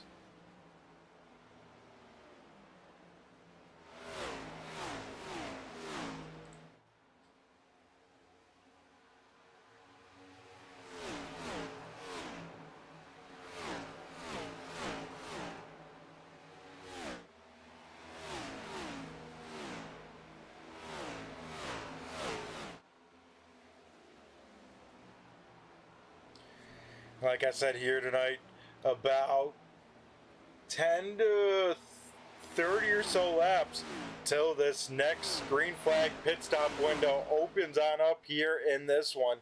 And the question then becomes, who will be the first car to pit road? Who will be the last? As I think probably one of the first will for sure be Anthony Calatoni. Calatoni, of course, last down on pit road on 61. So he is one of the cars with the least amount of fuel in that race car. Another one with that, you know, will be the 00 Nate Brooker. He was last down there on lap 63 as Cal Tony right there able to get around Rob Lowell for that 7th position here.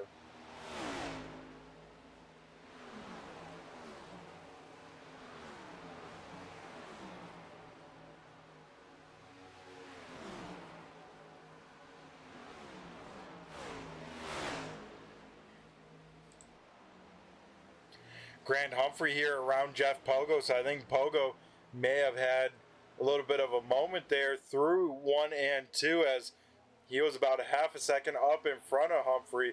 Humphrey now side by side with the 97 machine. Like we saw there, Cal Tony around Rob Lowell. Lowell, though, will try and get that position on back, but here we go, battle for the 5th position. Now Grant Humphrey up top in that 48 machine. Jeff Pogo down low in the 97, and Pogo just able to clear Humphrey, though Humphrey here he comes with the crossover now to the bottom side of the 97. Pogo will try and stay right on the right rear quarter panel of Humphrey, though. Humphrey having a good exit there, though Pogo having some momentum, and looks like Grant Humphrey will take over P number 5, though Pogo going to try and build back up the momentum in that second and top lane and try and go back on the attack. Almost gets a piece of the wall there off of turn number 2.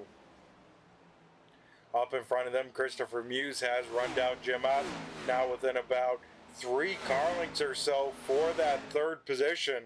So Christopher Muse once again showing off that long run pace in that 3 machine.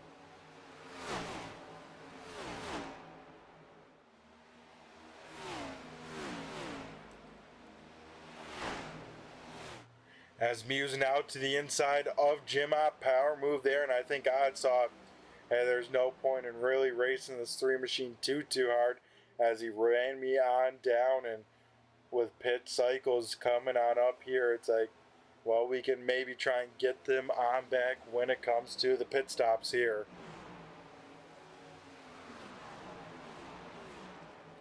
So pit stops right around the halfway mark. That means, you know, they could probably get pretty close for a 1-stopper after that. So that is going to be definitely really interesting to see, because that could leave just, you know, 2 more pit stops left for these drivers here tonight in this one.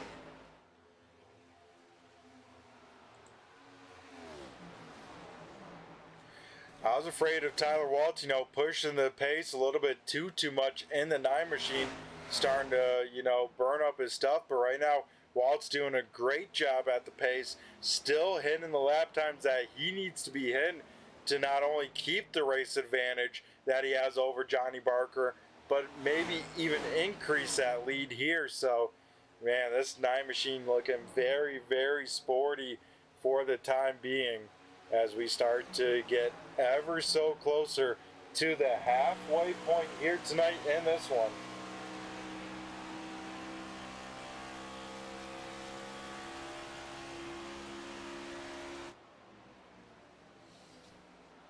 Grant Humphrey now within striking distance of Jim Ott, so the 4 machine of Ott starting to lose a little bit of the pace, maybe lose a little bit of handling in that race car later and later into this run. As here we go, Humphrey taking a peek here to him, and here we go, our first driver to pit road, like we knew with the less amount of fuel in these 2 cars. Cal Tony and Nate Brooker here down on lap 127. So it looks like both of those cars safely down onto pit road. And now it becomes, when does everyone else come to pit road? When does the next driver decide to save? Because now we'll see Cal Tony with the tire advantage for the time being. 21 machine of Rob Lowell going to be the first to come on down, and I like that for him. Maybe try and get a little bit of that damage repaired on the door of the 21, but also get some fresh tires underneath that race car. As Grant Humphrey able to get around Jim Ott for that 4th position. So now I wouldn't be surprised if we see the next takers to pit road, Jim Ott or Jeff Pogo. As right when I say that, Pogo down to pit road here on 129. So that Hoonigan Racing, needing that long run pace, and instead of continuing to give up time, we might as well be the first to come down pit road. Maybe play around with the strategy, with the pace here for this next run.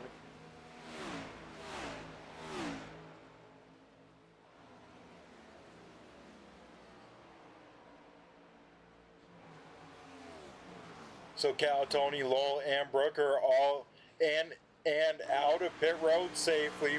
Jeff Pogo down and away safely as well. No penalty so far for anyone under these green flag pit stops here currently.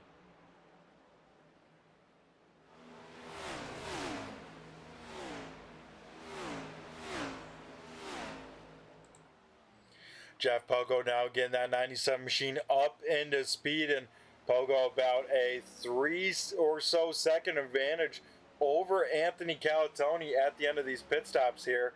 Nate Brooker and Rob Lowell here side by side battling for position. This is currently now for the 10th position out here on the Speedway. Brooker, remember, a few laps earlier than Lowell. The Lowell having that right side damage probably affecting the speed of that race car just that little bit. Tyler Waltz big time into lap traffic here currently. That's allowing Johnny Barker to pick up handfuls and handfuls of time on our race leader. Barker now within a second of the 9 machine, as he both has lap traffic in front of him and behind him here for the time being. Tyler Waltz, almost maybe put the 52 or the 49 machine of Chris Melton into the wall there off of turn number 4. But Walt's saying, hey, we need to get to clean air. We got to pick back up our pace, and now puts 2 cars between himself and Johnny Barker.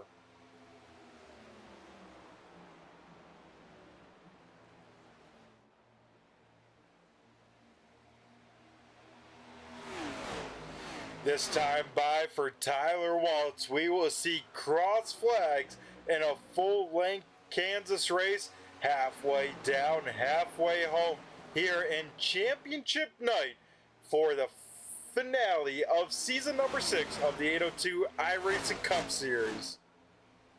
Ricayan here down on the pit road. Looks like penalty for the 30 machine, either unsafe or too fast on pit road entry, having to serve a penalty with that, so he'll be now down and away. Luckily for him, not really battling anyone on his current lap there in 13.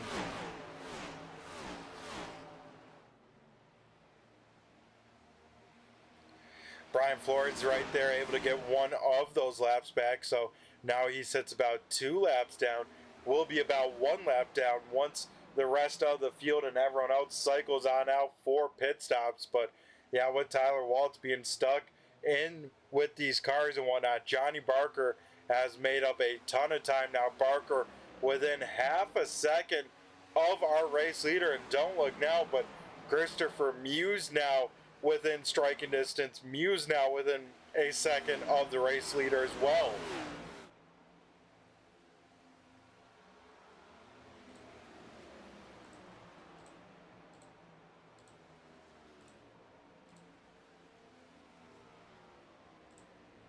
We saw, of course, Calatoni being the first car to pit road last couple times by Anthony Calatoni, about a 30.7, whereas his leader's about a 31.1, 31.3. So at least about, 3 to 4 tenths of a second, if not more, advantage to those drivers that did short pit, as Jim Ott now down to pit road, so the 4 machine down on the pit road as well, as we got a battle for the race lead. Tyler Waltz going to bring it to pit road here this time by.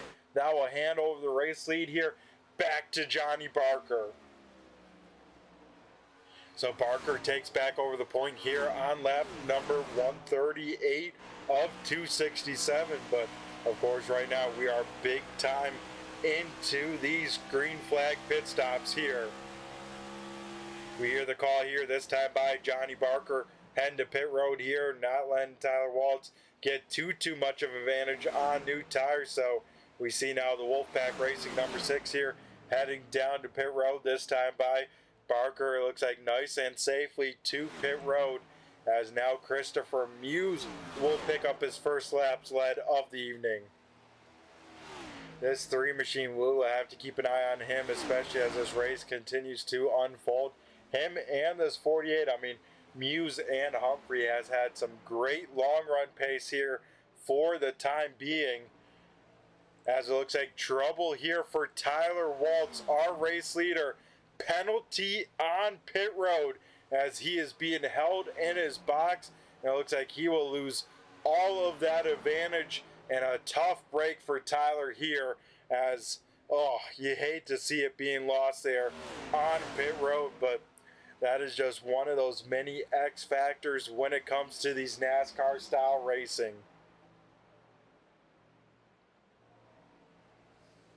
So right now it's about 3 cars that have yet to pit here tonight. That is Muse, Humphrey, and Simley out on the speedway here. Jeff Pogo going to be the best running car here from the pit stops. Pogo now with an advantage over his teammate Jim Ott. And then it is Cal Tony and Barker here side by side for currently the 6th position. So Cal Tony with those few laps shorter pit stop, able to make up a little bit of time, but here goes now Barker, now with that tire advantage, going to try and drive on away from the 84 machine if he can. Christopher Muse and Grant Humphrey down to pit road this time by Muse with a big moment, big time sideways there, able to hang on to that race car, but that will hand now the race lead on over here to Scott Simley. As Simley now makes it himself the only car yet to pit during this green flag pit cycle, as the only car is able to get back on the lead lap right there. We see Jim Ott do it, as well as his teammate right in front of him, Jeff Pogo, as well. Everyone else sits 1 lap down until Scott Simley decides to pit, and it looks like Simley here coming to pit road this time by on lap 142. So with the 33 machine down on pit road here this time by, that will complete the cycle for green flag pit stops here. And with the strategy call, it will be Jeff Pogo and Jim Ott, the cars leading the way here for the time being.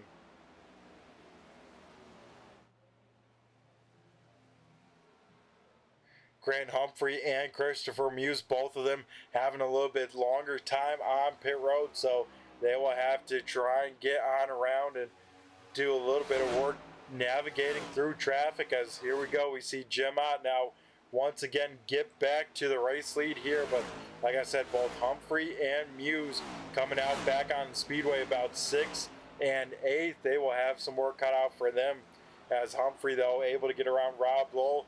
Now move the 48 machine back into the top 5. This 48 machine could be the car to beat, all things considered, now that Tyler Waltz sits 1 lap down with that penalty under the green flag pit stops. I think while we got some cars bunched on up here, I think for the first time here tonight, why don't we let the cars do a little bit more talking and do a little turn 3, turn it up here tonight in championship night here at Kansas.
Alrighty, looks like we got caution here out on the Speedway on lap 46, coming to 47 as Johnny Barker goes on around there through 3 and 4. Let's see what happened to Barker here. As here we go, we take a look here, Johnny Barker and Jeff Pogo here in an intense battle between the two of them. And let's take a look here, see what happened off of turn number 3. And it looks like Johnny Barker just losing the back end of that race car, but not sure if they had an incident before. They kind of chatting with each other a little bit more, as this could have maybe led to it here. As, oh yeah, that could have definitely led to it. Johnny Barker and Jeff Pogo, both them sliding into it together, and then a big hit to the wall, and then that is where then Johnny Barker loops that 6 machine here through 3 and 4. Not sure if Barker maybe then just instantly cut a tire or what happened with that car, but instantly coming on around the next corner and just, yeah, definitely contact and big time contact between the two of them. And here coming, this caution coming right after pit stops. You know, probably not going to see a lot of cars down on pit road, though. We do see Johnny Barker coming on down, get some of that damage repaired, and we can see now the damage to Jeff Pogo. Going to have a little bit of damage there on the right front of that 97 machine here. So while we're under our 4th caution here of the evening, we're going to go throw it over to a quick commercial break here and get a word from our partners over at Premier Setup Shops. Don't go anywhere, folks. We'll be right back here for the 4th restart of the night and the first restart in the second half of this one. It is championship night here tonight at Kansas Motor Speedway. Premier Racing Setups is the longest running setup shop on iRacing. Our monthly subscription options start as low as $20 a month. We offer setups for dirt oval, asphalt oval, and road racing, covering a wide range of cars and skill levels. Built and tested by top-tier sim racers, this isn't just a business, it's a community of competitive drivers. If you want to better your iRacing experience, head over to PremierRacingSetups.com today. And remember, if you don't get one, you're going to chase one.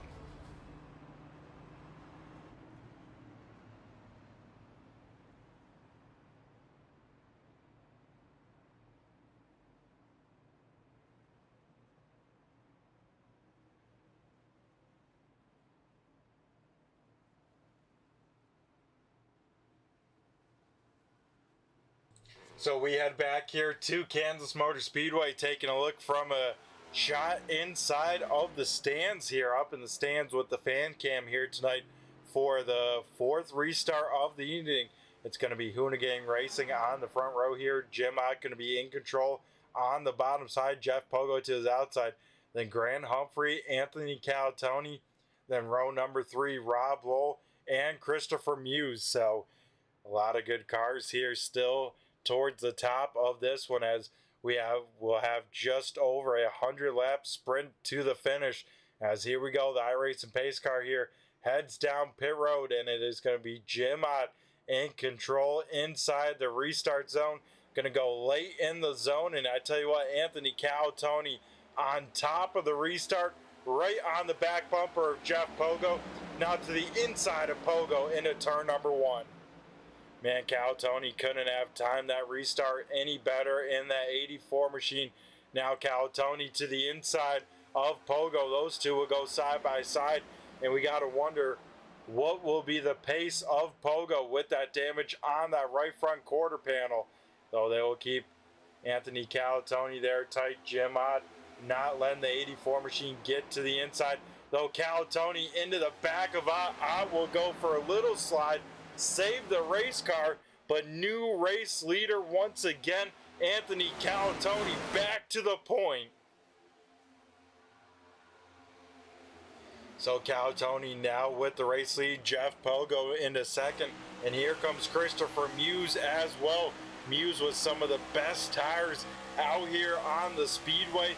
Let's see if he can use them to his advantage as he will try and get around here. Jeff Pogo, and right behind him, there. Grant Humphrey, Jim out here side by side for position. And look at this. Scott Simley has kind of rode on around, bided his time here for these first 150 or so laps. He is now trying to get his way into the top 5 for the first time here tonight.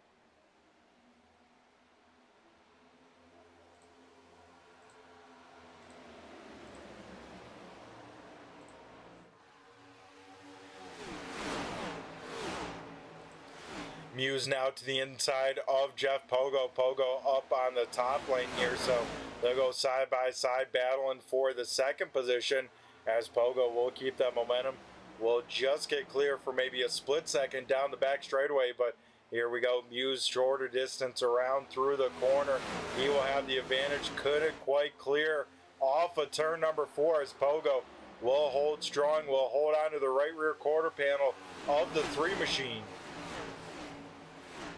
Those two once again side by side here through 1 and 2, and it seems like if he can hit the top side of 1 and 2, that is kind of the little bit better line, though, when it comes to 3 and 4. That bottom side has just a little bit more shorter distance, and you could definitely make it to your advantage, though. Jeff Pogo hanging on the door of Muse. That is given now the advantage to the 97 machine here. Those two once again entering the turn number 1, door number to door number here in this one. As we start to get very, very close as Muse gets clear, Pogo into the wall there, so Pogo will slide back to third. Christopher Muse now sets his sights on Anthony Caltoni and the race lead in this one.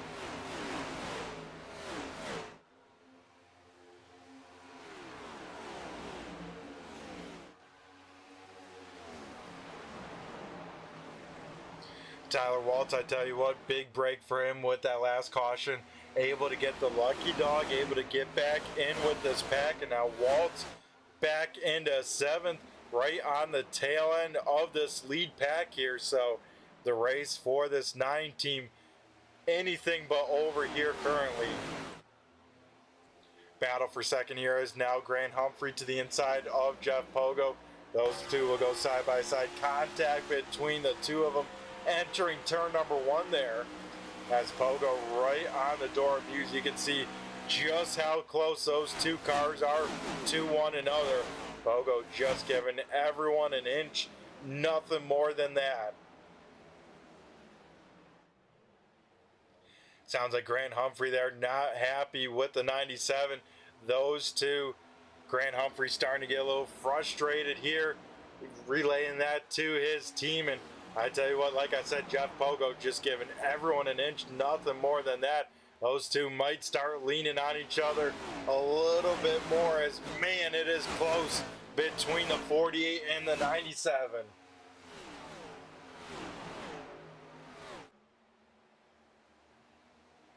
Grant Humphrey, though, able to get onto the gas pedal, able to get on clear and in front of Jeff Pogo. So Grant Humphrey, he has the same fresh tires with Christopher Muse, about, you know, right around a 10 lap advantage for the 3 and the 48 when it comes to the tire wise.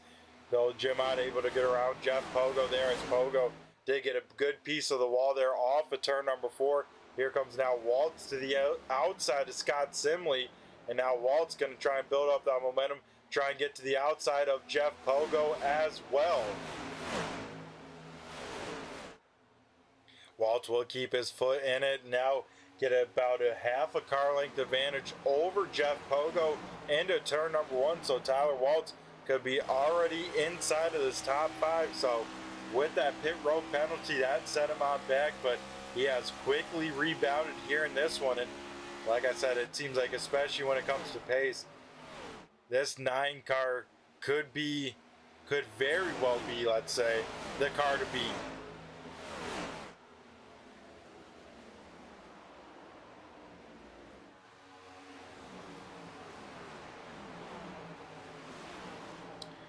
Things kind of calming on down a little bit for the time being, but still battle out here on the Speedway. Rob Lowell and Nate Brooker here for the 8th position out here on the Speedway. Lowell up top in the 21, Brooker down low in the 00, and looks like Rob going to be able to get that spot on away from Nate there for the time being.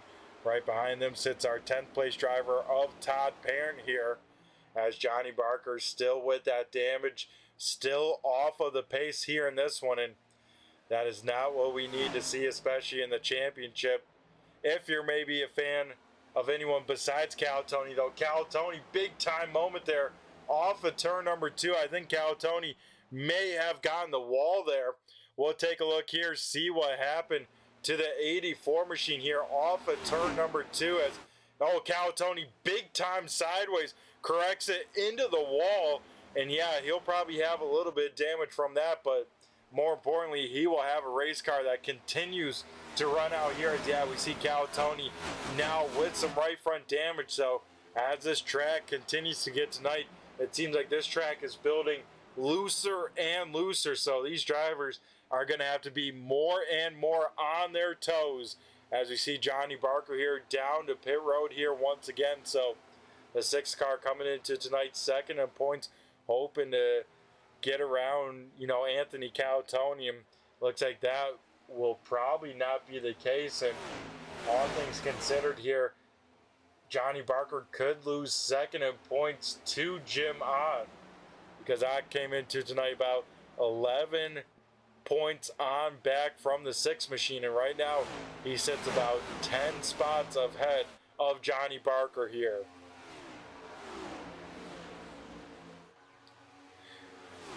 Jim Ott able to get around Anthony Calatoni now with that new damage on the 84 machine.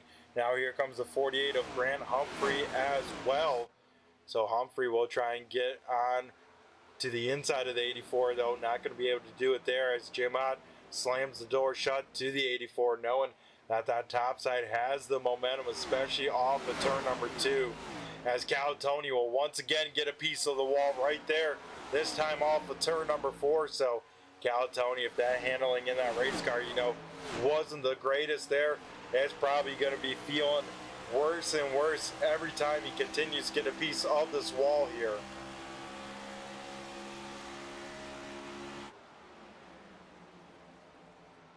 So still side by side for this 3rd position, and these guys got to be careful, because right behind them, the 9 car of Tyler Waltz sits waiting for the right time to attack for him as well, as out in front Christopher Muse leading the way here in the 3 machine here, with next time by it will be less than double digits laps to go. We get inside of 100 laps to go, as deeper in the field here, Todd Parent able to get around Rob Lowell as well, as there Calatoni once again gets a piece of the wall. Going to lose the spot both to Tyler Waltz and Grant Humphrey, as now going to lose another spot to Simley. So Calatoni just has to go into, championship saving mode from here on out.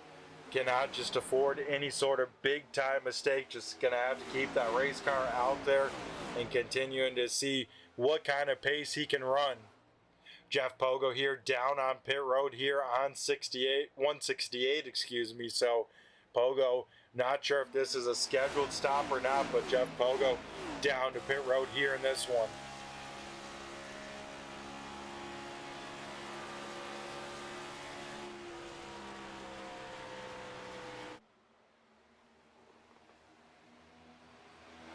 Jeff Pogo down and away from pit road, so maybe he is trying the one-stop strategy from this point on for the 97 machine, as I think everyone else will have to, make, I believe, just make 2 stops. I don't think the field could stretch it out for 1 stop, because last pitted everyone's either from 126 to 141. And, we add 60 laps to that. It could be very close for Christopher Muse to one stop it from here on out.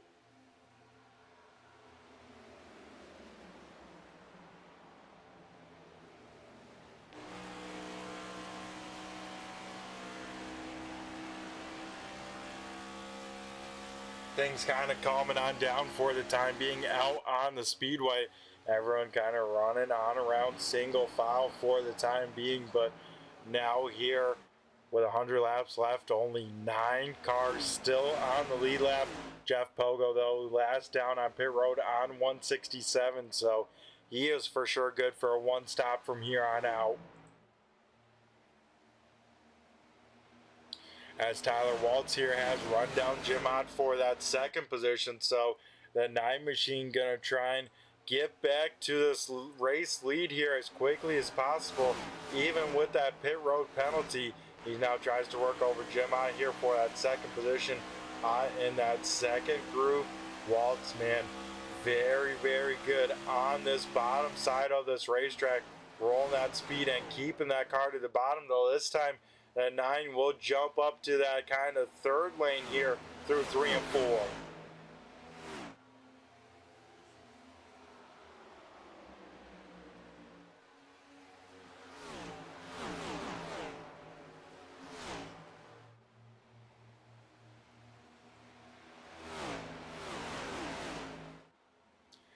Race leader Christopher Muse into the wall a little bit there off of turn number 2, so Muse still pushing kind of the handling of that 3 machine even out here in the race lead. He is trying to get every inch he can out here on the speedway.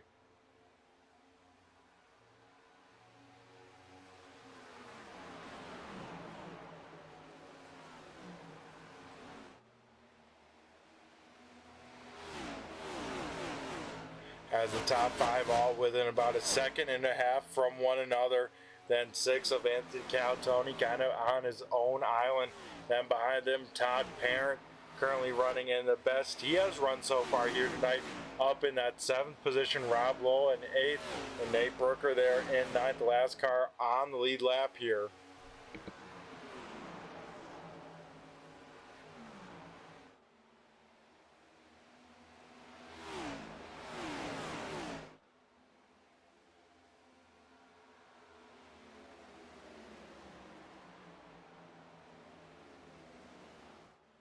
And here we go, folks. We hear the call from Jim Ott coming to pit road here this time by, so he will bring his car to pit road. Remember, he was last down on pit road about 126 or so, so green flag pit stop's going to start to pick back up here once again, depending on when a driver last came down pit road. And with this pit stop, it should make it where it's one more stop from here on out.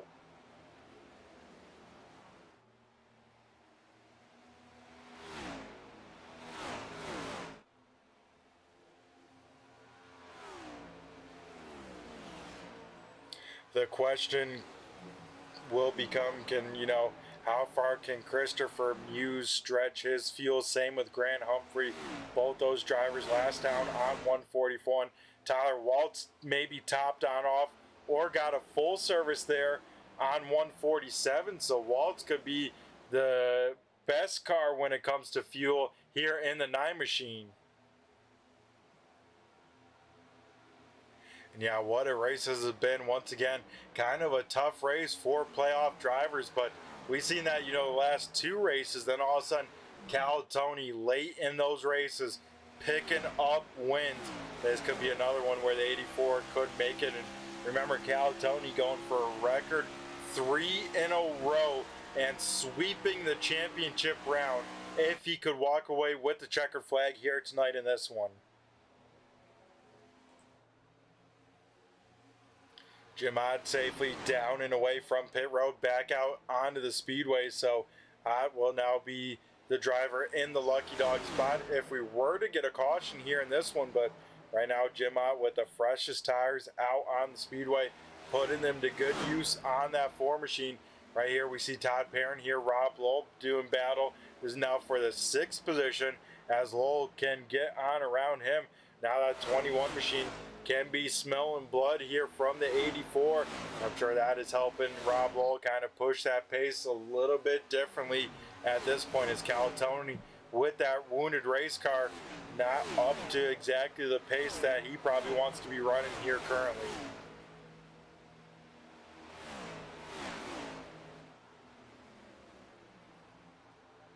So Johnny Barker, of course, out of the race here in this one. That leaves then 3 of the 5 playoff drivers continuing to be out on the speedway. Jim Ott, of course, a few laps ago down to pit road, pitted from the 3rd position. And of course then we see here Rob Lowe, Anthony Calatoni here starting to close in the gap to one another here.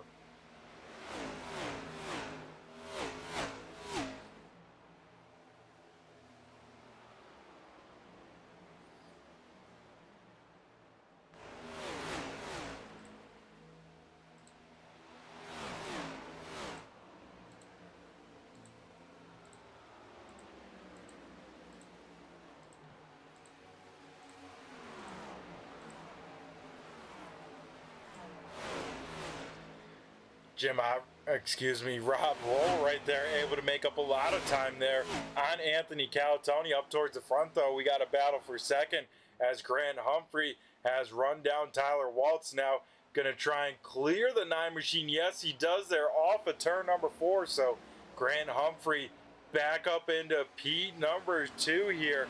And that 48 machine looking very sporty late into this run. Rob Lowe now trying to get to the outside of Anthony Calatoni. Once again, going to get a little bit of the wall there through 1 and 2. So he'll have to try and put his head back down, get back in a rhythm, and try and run down that 84 machine here once again. As Grant Humphrey now starting to distance himself from Tyler Waltz. We'll see what Humphrey can do to track down our current race leader of Christopher Muse. As Anthony Calatoni there, a moment there, I believe off of turn number 4, will lose a spot now to Rob Lowe and could be in danger to losing the next spot to Todd Parent. So with that, that puts our best running playoff driver here. Once again, going to be the 21 machine of Rob Lowe. As Anthony Calatoni definitely dealing with a wounded race car, but luckily for him, he came in with a 23-point advantage over Johnny Barker. Barker, of course, out of this one. And then, the next car out on track, he has a 30-point advantage over Jim Ott and a 39-point advantage over Rob Lowe. So, pretty much at this point, as long as Calatoni is there at the end, he will be our season number 6 champion. A huge hit that time for Calatoni off of turn number 4. Man, that one was a big one, slapping it dead flat with the right side. That's going to be a lot of damage to that 84 machine, and we can see here that car's starting to get erratic as he is big time loose. That thing can't even drive safe, loading on up weirdly through the corner as Calatoni's going to have his hands full here. The question is, he has the points cushion when it comes to the championship. I think, you come on in, get that damage repaired here, and try not to make an even worse, let's say. But I'm sure in the back of the mind, Calatoni, just like everyone else, a racer at mine, he's looking at the 3 in a row. But here we go, Rob Lowe here down on pit road here on 187. So a 21 machine will head down to pit road, head into his stall here, and get full service. And like I said, he will probably be good for one more pit stop here tonight.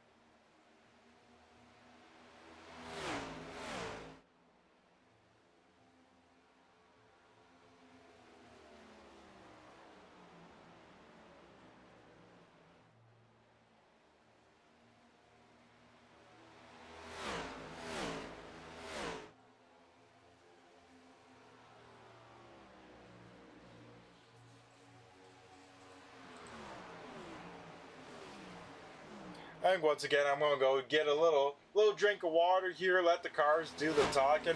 We'll be back once we come on back, though. We'll be back with some good old stats from season number 6 and stats overall from the 802 iRacing League. So we'll be right back here after, once again, a little turn 3, turn it up here tonight from Kansas Motor Speedway.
So we come back here live with a few other cars here heading to pit road.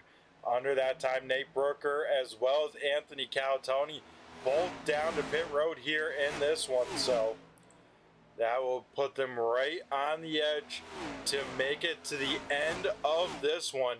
Drivers like Christopher Muse, Grant Humphrey, even Scott Simley, Tyler Waltz probably going to try and stretch this run as long as possible to maybe try and one-stop it from here to the end of this one.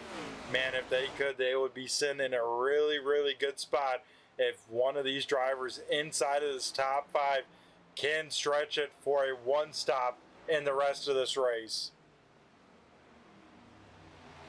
Grant Humphrey now within 2 car lengths of our race leader, so Humphrey now within striking distance. So you got to wonder, does he make a move? I would say maybe not. Try and save that fuel if he can, if he's close on fuel. But and to the top side, that tells me that's 48 pretty solid, let's say, when it comes to feeling about this fuel mileage here for the end of this one.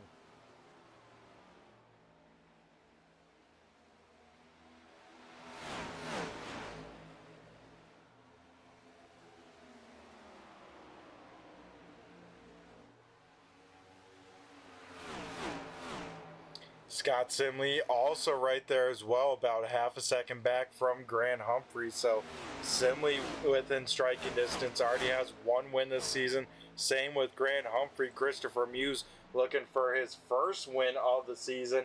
And speaking about stats about the season or whatnot, let's take a look here and see how that's looking. I mean, when we look at the win stats, the thing that jumps out, Anthony Calatoni, 7 wins on the season. That is awesome to see here.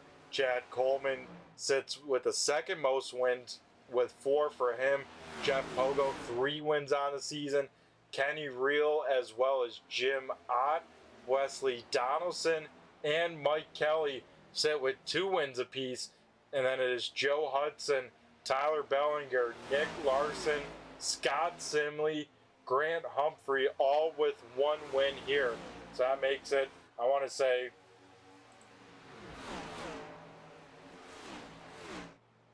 11 different winners on the season. If Muse could win here tonight, that would make it 12 different wins in about the 25 or so different races we've had here in season number 6. When we take a look here at the polls, like I said, it is now Jeff Pogos and Anthony Calatoni, 4 polls on the season. Steve Ritter sits there with 3 polls on the year. Kenny Reel, Rob Lowell, Chad Coleman, Scott Simley, and Mike Kelly, 2 polls apiece.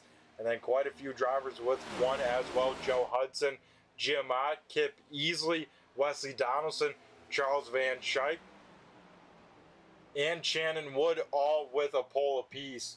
When it comes to, to the top 5 finishes, that being with Jeff Pogo and Anthony Calatoni leading the way. Both of those drivers having 13 top 5 finishes, not including tonight. And with that, that's about a 50 to 65% top 5 finish on the season between the 2 of them. That is definitely a making of a championship run and a championship caliber season. Steve Ritter then sits with the 3rd most top 10, top 5 finishes. The only other driver with double-digit top 5 finishes, he sits 11th. Then Jim Ott with 8 top 5s, Kip Easley 7, Coleman 7, as well as Scott Simley with 7.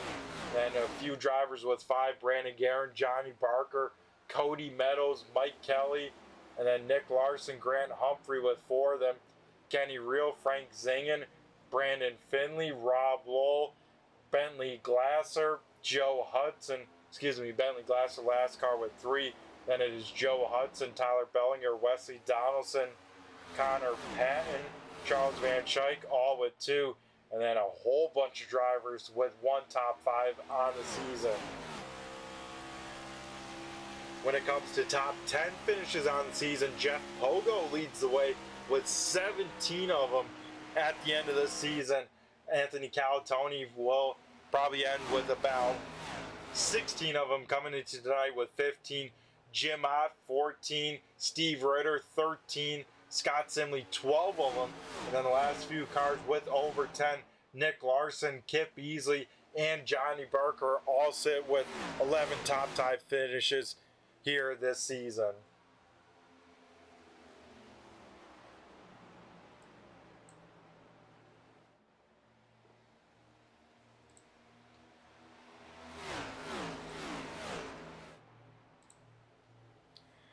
So here we go with lap 204 now being started. Christopher Muse, Grant Humphrey, Scott Simley, all going to be good for a one-stopper from here on out, where most of the rest of the field is probably going to have to pit, another time here tonight in this one. So big-time strategy at play here in this one, as Tyler Waltz definitely going into big-time fuel-saving mode, as Todd Perrin able to get on around him. So Walt's starting to really fall off the pace, and I think that is because he is trying to save maybe as much fuel as he can in this 9 machine, though that time going to get a piece of the wall there once again off of turn number 4.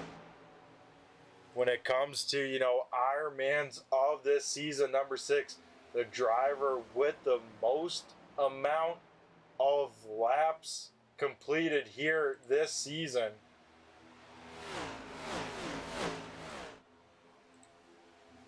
That will actually go to the 46 machine of Eli Raposa.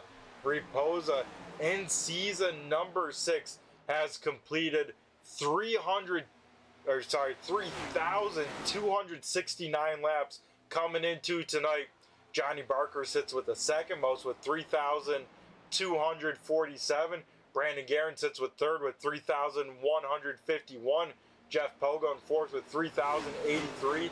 And then Jim Ott here will be coming into tonight with 3,075. Here we go. Now we see the top 2 down to pit road here this time. Christopher Muse, Grant Humphrey once again down here on lap 207. We'll let them pretty much have about a 60 lap sprint to the finish, and definitely within the distance to make it to the end on fuel with this pit stop. With those amount of laps, that makes about just shy of 4,500 miles completed for Johnny Barker. He actually leads the way with the most amount of miles completed here in season number 6. And then that makes it a whopping 13,000 or so corners for both him and Eli Raposa when it's all said and done here on the season. Wow. I mean, just in one season here, 13,000 corners completed, and not included tonight with a full-length Kansas race to kind of add to those stats. Man, that is definitely crazy to see, as we see Scott Simley down to pit road last time by. This time by, it is Todd Parent now to pit road, as well as Tyler Waltz in the 9 machine. So that will finally complete the green flag pit stops, and looks like when it all cycles on out, it'll be Jim Ott leading the way over Jeff Pogo. But man, Christopher Muse this time nailing the pit stop. Muse now comes out onto the track, in this 5th position. As here we go, Jim Ott now down to pit road here. He will say, what, might as well come down now and get that final stop done and underway. So with that then coming to pit road, that actually hands the race lead back then over to Jeff Pogo. Muse now into 2nd, Grant Humphrey into 3rd here for the time being. When it comes to laps led, that is actually led by the 4 machine of Jim Ott. I would have thought for sure Anthony Calatoni would have led that stat, but remember, Calatoni missed about 5 or so of the first races, so that definitely impacts that. But Jim Ott leads the way with about 636 laps led, and of course adding a few more here tonight in this one. Calatoni then sits 2nd in with laps led with 425. Jeff Pogo 3rd, Mike Kelly 4th, and now with this Wesley Donaldson, all things considered, haven't seen him in a while, he will be 5th with the laps led. Wow.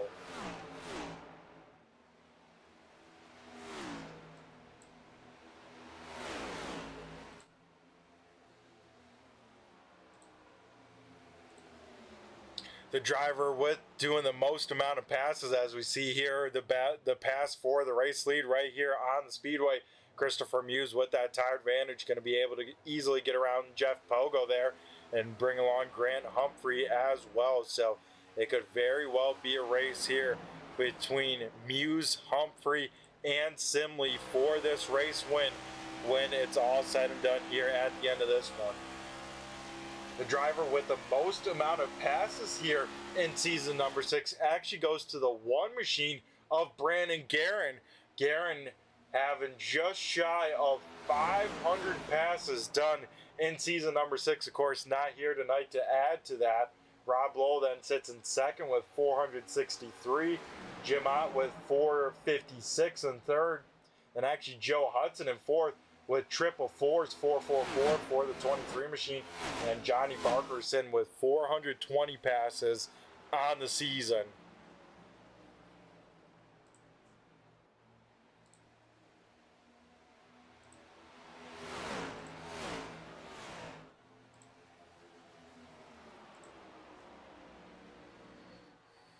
So here we go. Could have a battle here very shortly for the race lead. Grant Humphrey, Christopher Muse. Here we go, side by side. Humphrey up top, Muse down low, and Grant Humphrey gonna have a big head of steam down the back straightaway. And for the first time here tonight, the 48 machine will take over the race lead. Grant Humphrey looking for his second win of the season.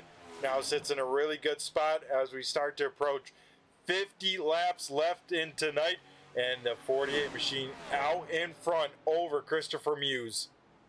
Jeff Pogo here will bring the 97 machine down to pit road for the final time under green flag, at least here in this one. So Pogo will get his final stop done and over with in the 97 cam.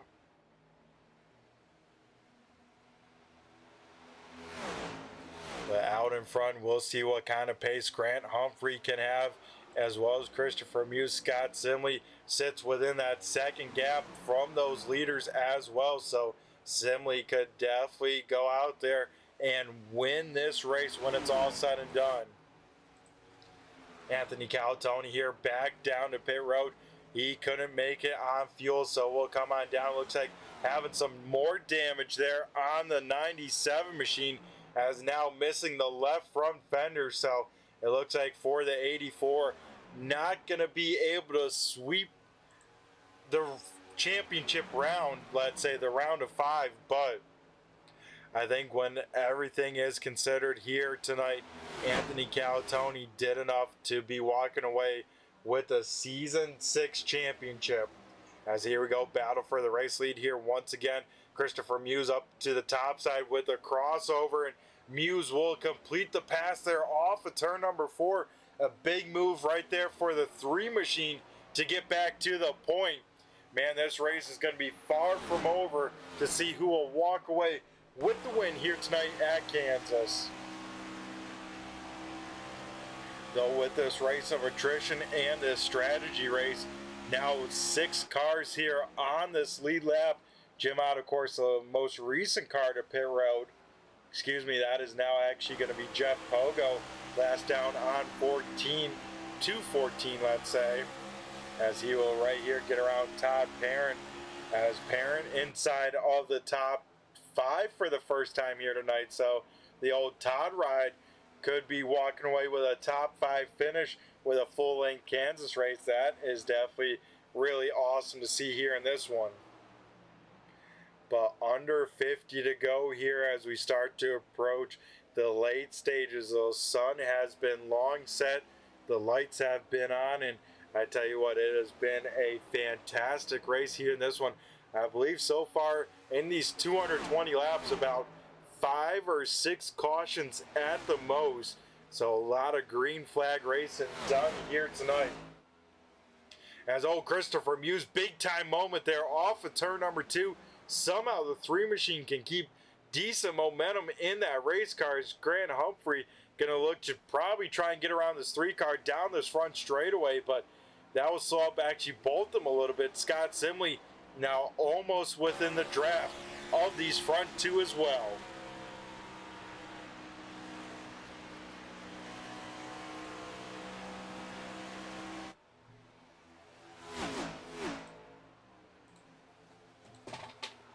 as kind of a, looks like we got something cool to kind of talk about here.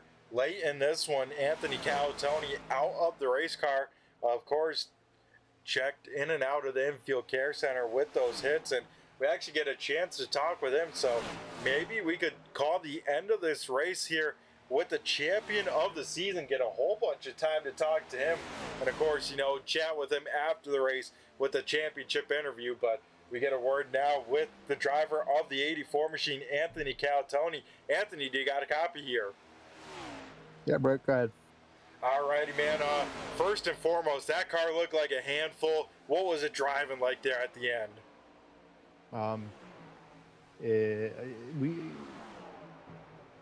It must have broke or bent something in the right rear during when I tried to, you know, dump the air on Chris. So oh, that's interesting. So it bent something in the rear because it just never drove the same like it did earlier in the race, and then it was just a handful after that, and I couldn't hang on to it. Yeah, it looked like a handful there. I mean, even in the corners when that thing would start to load up, especially like you said on the right rear there, it looked like it just wanted to just totally just step out from you and just totally wreck itself on you. Yeah. Once we got 5 laps into the new set of tires, it was just she was done. I was trying just to sit there and ride, but yeah. Luckily for you know the round of 5, besides tonight, you know, going fantastic. I'm sure you know tonight you want to stay out there, try and sweep the round. That of course falls out short, but overall big picture, man, still looking in a great spot, right? Yeah, hopefully. But I'm sure it's all good. It wasn't I think I'm only gonna fall here to let's see. Chris is still out there, so we're only gonna fall to 12th, so we're not gonna really lose that many points there. It's not like there was 40 cars in the field, so I think we'll be all right. Yeah, we'll definitely be talking to you at the end of the show too, you know, with the championship speech and all that. But yeah, you know, a great season. We took a look at the stats, and you know, Anthony, when it's all said and done here in season number 6, even with your your 21 starts, 7 wins on the season. Yeah, no, I mean we're not gonna you know be down after one bad race in the last race here, but no, it was a great season, one of my better league seasons, I guess you want to say, and having a decent season over at Sim 500. So we're just gonna keep pumping, and hopefully we'll be lifting the championship trophy here in 40 laps from the garage. Yeah, that's what it's definitely looking to be that way here, but you know, still 40 laps left in this one. And how about the strategy, man? I didn't think they could maybe one stop it here, but you know, Christopher Muse, Grant Humphrey, Nate Brooker as well. Scott Simley was in that category. It looks like Simley actually gonna lose connection. That's a heartbreaker there, but how are those guys getting that strategy? I was very surprised to see that. Yeah, I couldn't figure out a strategy since the beginning of what was it? It was like 30 or 40 or whatever those first couple cautions came out, and some pitted, some didn't. That's when I was just kind of riding it out. I knew this is a long race, so I was just trying to save as many tires and not trying to lose the track position for the clean air. But oh no, we found our way back to the front, and I just tried to stay there, and I think Chris just got the better car right now, you know, coming to the end here. Yeah, and we saw it many times here tonight. A lot of people getting into the outside wall, as well as getting a little bit loose through the corners. How tough was this car, and how did this track change from, you know, coming in with the sun on the racetrack, now, of course, under the lights here at Kansas? The car was fine during the, you know, it was fine for me. It was, you had to be careful on the top, though. But once something breaks on these things, they're ungodly horrible to drive. I mean, they're horrible to drive anyway, but I had a lot of practice last week with the Sim 500 League race here, so I learned what I needed to do this race, and we were doing that. But even on old tires in the run, the thing felt great for me to drive, you know, as long as you hit the mark. But Like I said, once something breaks, it's the thing is just done. Yeah, that'd definitely seem like here, and yeah, those wall hits, never are fun with these next gen cars. Like you said, definitely fragile when it comes to those rear toe links and things like that. And yeah, like you mentioned a little bit there, it seemed like a big impact here tonight. That dirty air getting these cars really, really tight, as well as that top side being very treacherous as well, trying to keep that momentum and keeping those cars off the wall and keeping that right rear under you. Yeah, yeah, um, yeah. After you did a handful of laps, that it was just it was loose up top, so that's why you see everyone running the bottom here. Very shocking to see the bottom this good now, Kansas, or as equal, I should say, to the top. You still get the runs, but yeah, we're gonna see if Chris is gonna hang on here. He's like a 3/10 over Grant, so I'm gonna watch the finish here and sit back and enjoy, I guess. Yep, exactly, my man. We're going to do the same here. I was going to say, of these two, it's kind of a two-horse race now between Chris and Grant here. Who are you rooting for? Are these two? I root for anyone. I hope they both finish good. I mean, I like to see. I'm pretty sure this will be a new winner here this year. I think. I'm not sure, but it'd be great to see a new face in victory lane.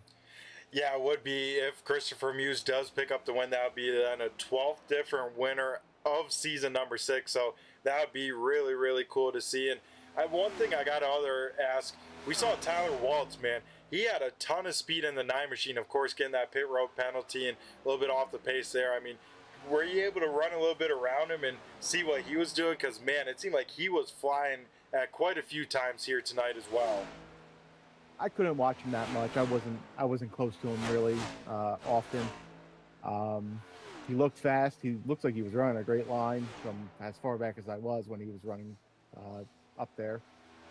But I guess that's I didn't know he got a speeding penalty. That sucks. I know that. I missed pit road twice after I broke the rear, so I couldn't slow it down. I would have spun out coming to pit road. But yeah.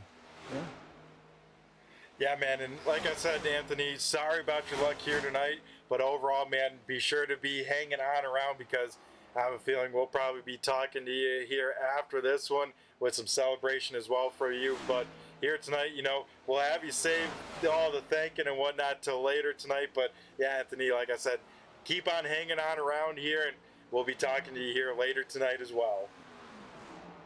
All right, Brett. We'll catch you in 30 laps here.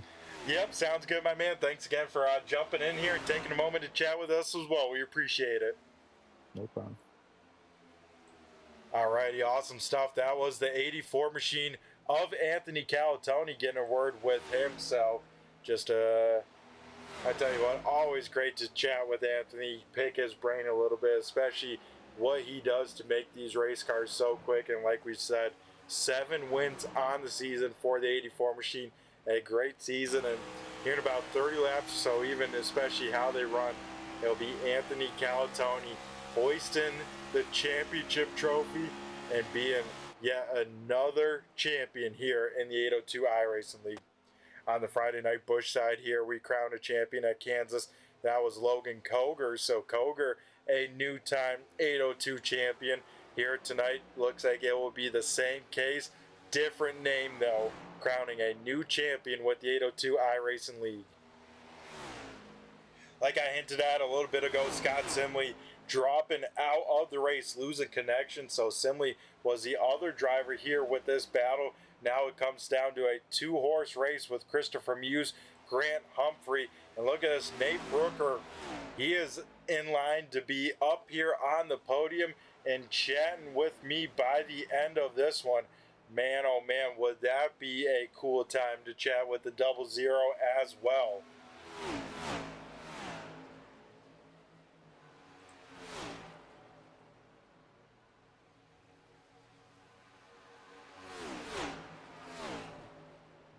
Jeff Pogo starting to run down Rob Lowe a little bit. This would be a battle for the 7th position.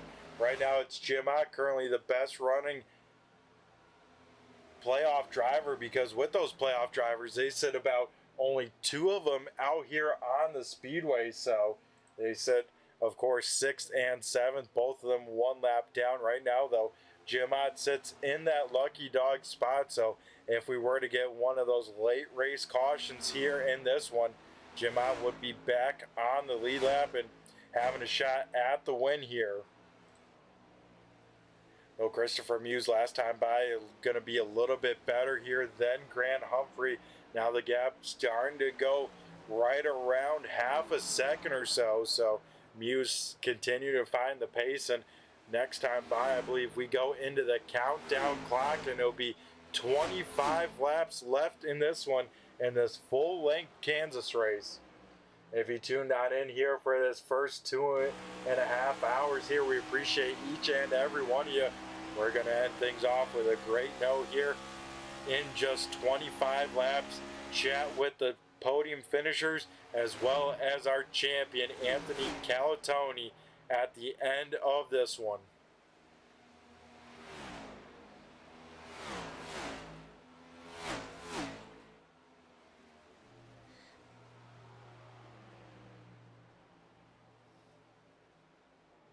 Last time by, very similar for the 3 and the 48, so that gap staying right about that half a second or so between the 2 of them.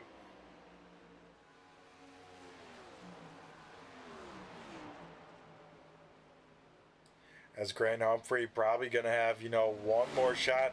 He'll probably have to hope for Christopher Muse make a big mistake or anything, as we see there. Grant Humphrey trying to get everything out of that race car. Going to kiss the wall there off of turn number 2.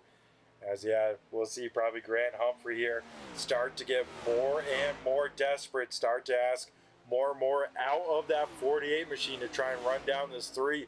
With time starting to run out of the hourglass now. 23 to go here at the start-finish line.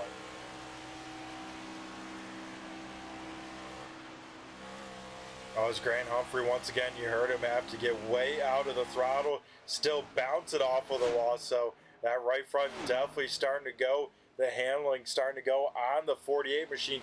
He will now jump to the top side, maybe try and build that car a little bit in the loose direction, see what he has left in that 48 here, but still Christopher Muse hitting his marks out here in front. Going to have a little bit of lap traffic, that being the 30 machine of Ariba Caton here.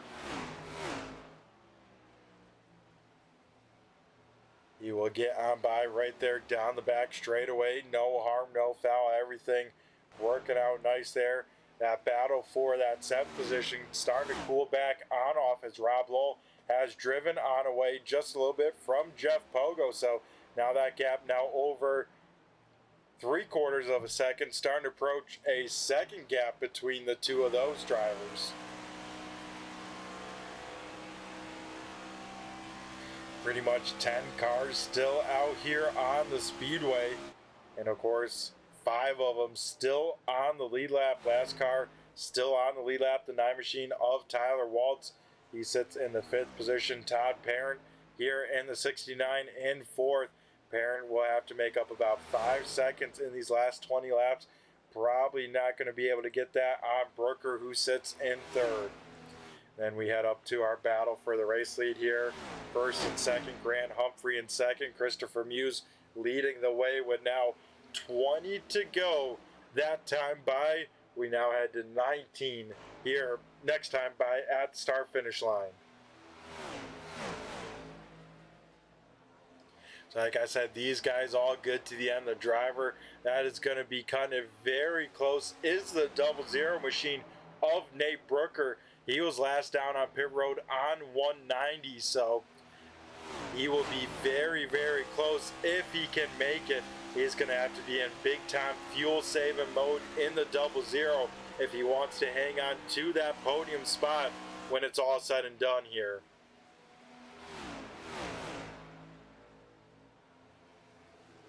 Muse and Humphrey still having about that half or so second gap between the 2 of them, so continue to match each other lap time.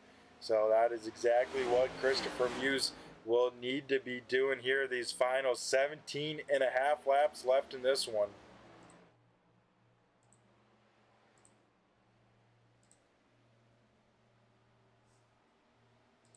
Like I said, Christopher Muse, if he were to pick up the win here tonight, that would make it our 12th different winner here on the season. And with him, too, I want to see how many starts he's had. You know, he came in kind of later in the season. This will be start number 4 for him and would be his first top 5 finish, coming maybe with a win for the 3 machine. So that would definitely be very, very cool to see here.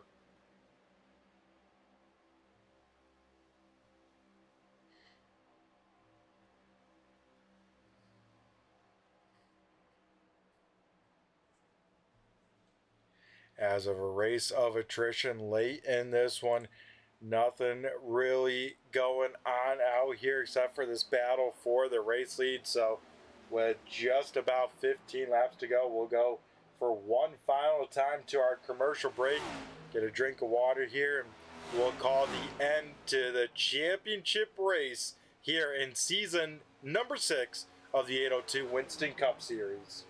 Premier Racing Setups is the longest running setup shop on iRacing. Our monthly subscription options start as low as $20 a month. We offer setups for dirt oval, asphalt oval, and road racing, covering a wide range of cars and skill levels. Built and tested by top-tier sim racers, this isn't just a business, it's a community of competitive drivers. If you want to better your iRacing experience, head over to PremierRacingSetups.com today. And remember, if you don't get one, you're going to chase one. So I was wondering about the fuel here for the 00 machine. Nate Brooker not having enough to make it here to the end. He will come down pit road, as well as it looks like a penalty for the 00 as he is being held in his box, and that is a tough break there. That will put him back to about finishing in the 8th position when it's all said and done. But that now moves Todd Perrin up to P number 3. That would be the best finish so far for Perrin in his 802 Winston Cup Series career. Grant Humphrey here last couple times on by, starting to pick up the pace just that little bit more. Humphrey now within about half a second or so, quarter second or so of our race leader. So Humphrey could have one last shot at it. Like I said, though, hourglass starting to run on out as that time by at the stripe. We see 12 to go, and we could have a little bit of lap traffic as Tyler Waltz starting to fall on back closer and closer to these race leaders here.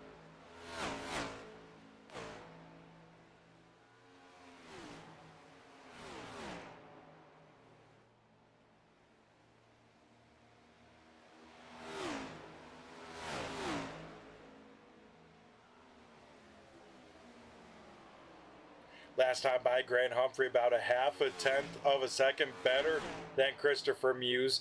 That time by dead even between the two of them, both with a 30.97. So Muse just has to keep this gap. Cannot let the 48 get a run on him. If he can do that, he'll be walking away with his first career win here with the 802 iRacing League, because this time by the 3 machine, we'll see 2 open palms from the flagman. It is 10 laps to go here tonight at Kansas Motor Speedway. We have already now done 257 laps here tonight.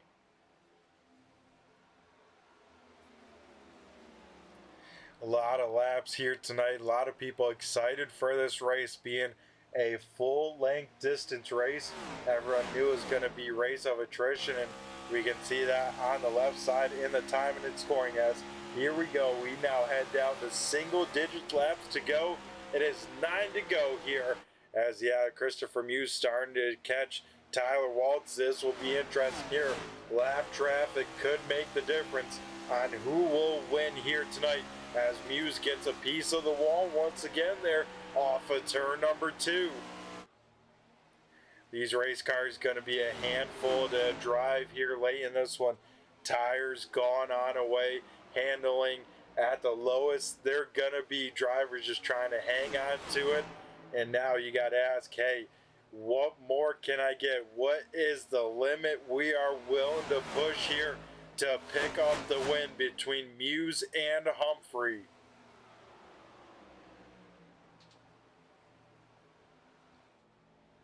Tyler Walt's going to run the bottom side here through 3 and 4. Same with our leader, Chris Muse, as Muse now within 2 car lengths. Where does the 9 machine go? It looks like maybe shades to the bottom. Going to once again go down to the bottom side. Muse going to be stuck behind him here as he will try and get a good run off this corner. It's going to be close here, but Christopher Muse now going to see clean track in front of him here through 3 and 4. Waltz will stay up to the top side here. Now Grant Humphrey going to try and get down and pass him on this low side here. And with that, once again, the gap about 0.4 or so of a second between the two of them.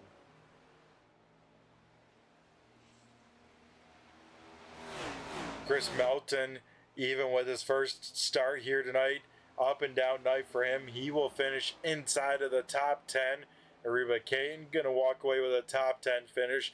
Nate Brooker, Jeff Pogo, Rob Lowell, all of them as well.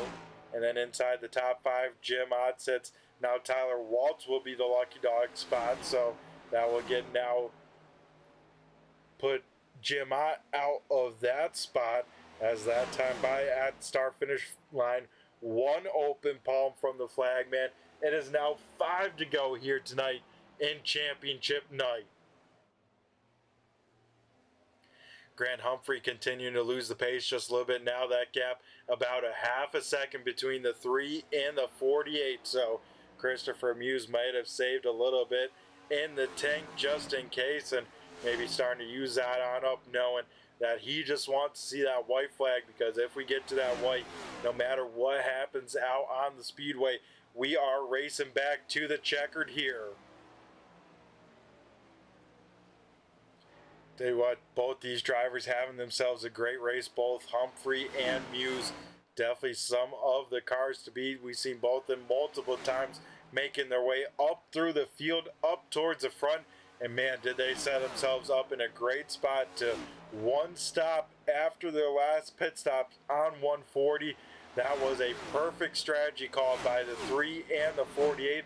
And they are going to use it to pay on off here, as they will have a chance to battle with each other for this race lead. As this time by here at the start finish line, popsicle sticks up in the air. It is 2 to go for Christopher Muse. Like I said before here, Muse looking for his first ever 802 win. It will come tonight with one of the longest races in 802 iRacing history, and it would make now the 12th different winner this season with season number 6. Here we go at the start finish line. Muse will be the first to see the white flag. White flag is out one more time around Kansas Motor Speedway as he will head down back to the bottom side. Humphrey will go up to the top, try and figure out anything he can. Humphrey in the wall there, just trying to give everything he can out of that 48 machine. Through 3 and 4 for the final time for the number 3 machine. It will be Christopher Muse out here tonight with his first career win coming at Kansas. Grant Humphrey will bring it home in P number 2. And look at this, the Todd ride. Todd Parent down the backstretch for the final time. Todd Parent can have the chance to chat with us here and have himself his career best finish. The 69 here off of turn number 4 will bring it home in P number 3. That will do it here for the racing action. Don't go anywhere, folks. We got an exciting post-race show here in this one. Of course, chatting with our top 3 finishers as well as our champion. That looks like when everything is now official here in just one moment. It looks like it will be Anthony Calatoni going to be walking away as our season number 6 champion with the 802 Winston Cup Series. As Christopher Muse burning it on down there in the grass, definitely celebrating this win. And I tell you what, 2 teammates here on the front stretch, they are going to be pumped on up, going to celebrate it big time as they will burn it on down off the nose of one another for a great 1-2 finish as they'll go celebrate it here. Don't go anywhere, folks. Like I said, we got a jam-packed post-race show here tonight, as we'll be right back to that right after a quick commercial break.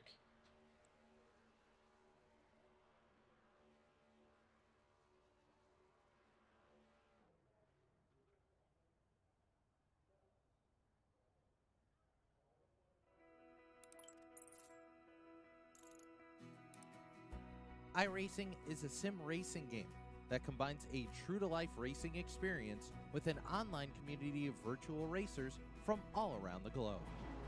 iRacing offers a multitude of officially licensed cars and tracks, laser scanned with millimeter accuracy.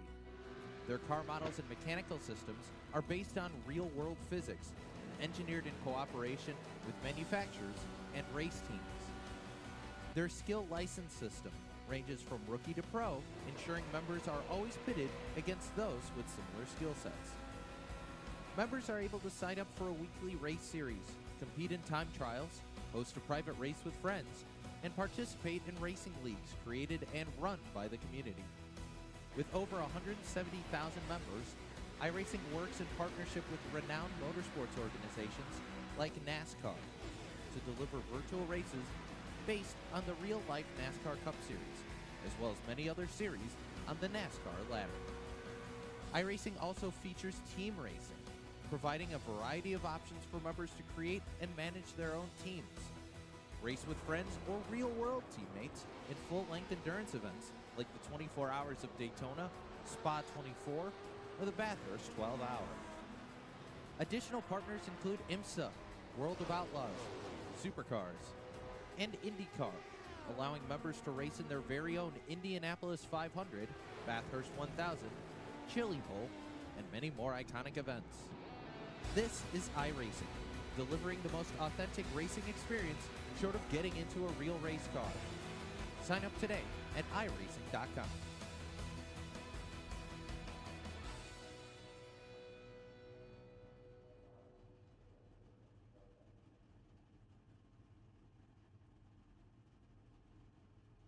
Alrighty, folks, we head down to the front stretch and we'll be chatting with our top three finishers. The first driver we'll be talking to here is the driver of the 69 machine.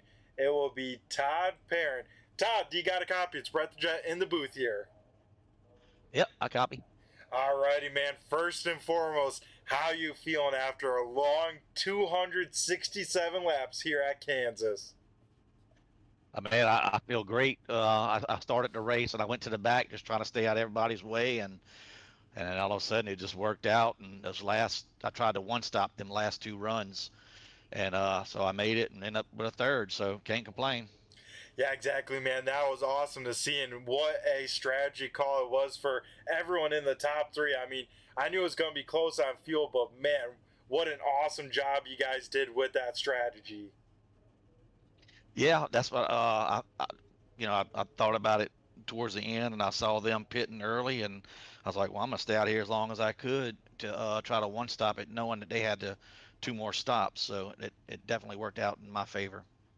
Yeah, that it did, and we know, coming into a long race like tonight, right, it's going to be a race of attrition, but I'm sure I didn't guess, and I'm sure you didn't either, just how much of a race of attrition it was, because this car seemed like it was a handful if you weren't careful. Yeah, it was. I slapped the wall several times.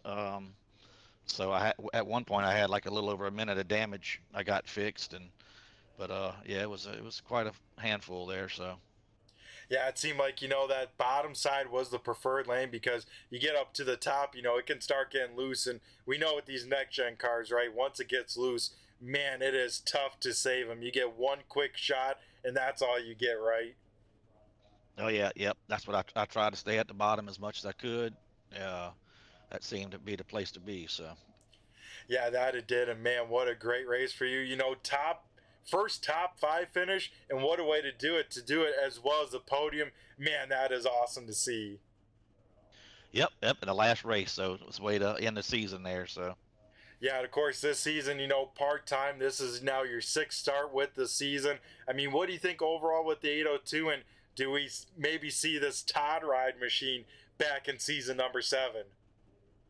Oh yeah, we definitely going to be back.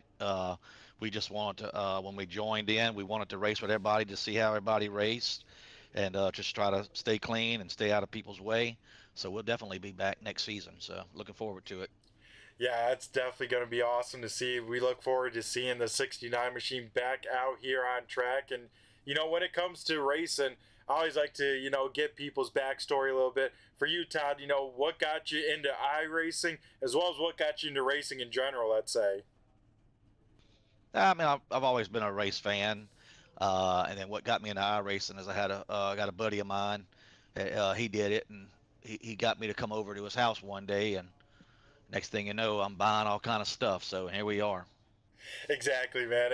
I always tell people it's just so cool. You can go out there, watch the cars race on Friday, Saturday, Sunday nights, and then here in iRacing, we all get the chance to then go out there and drive. Of course, not the full realistic thing, but man, I tell you, it's as close as you can get. I tell people all the time, you get the adrenaline pumping all the time, sweating. It's pretty immersive for what it is, right?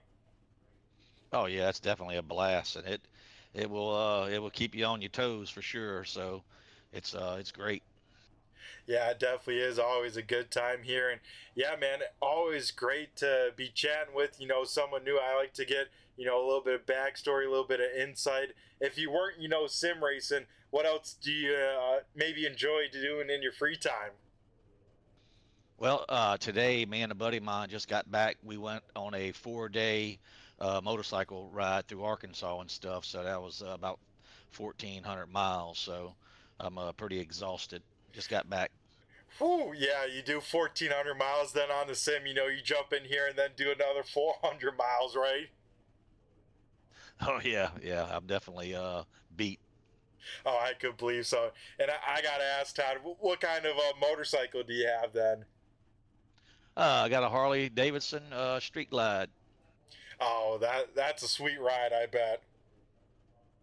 Oh, it is. Yeah, it's a blast riding through the mountains and stuff. So we love it. Yeah, that sounds like a really good time. And yeah, now it's finally nice weather. I'm sure you'll be riding that quite a bit, right?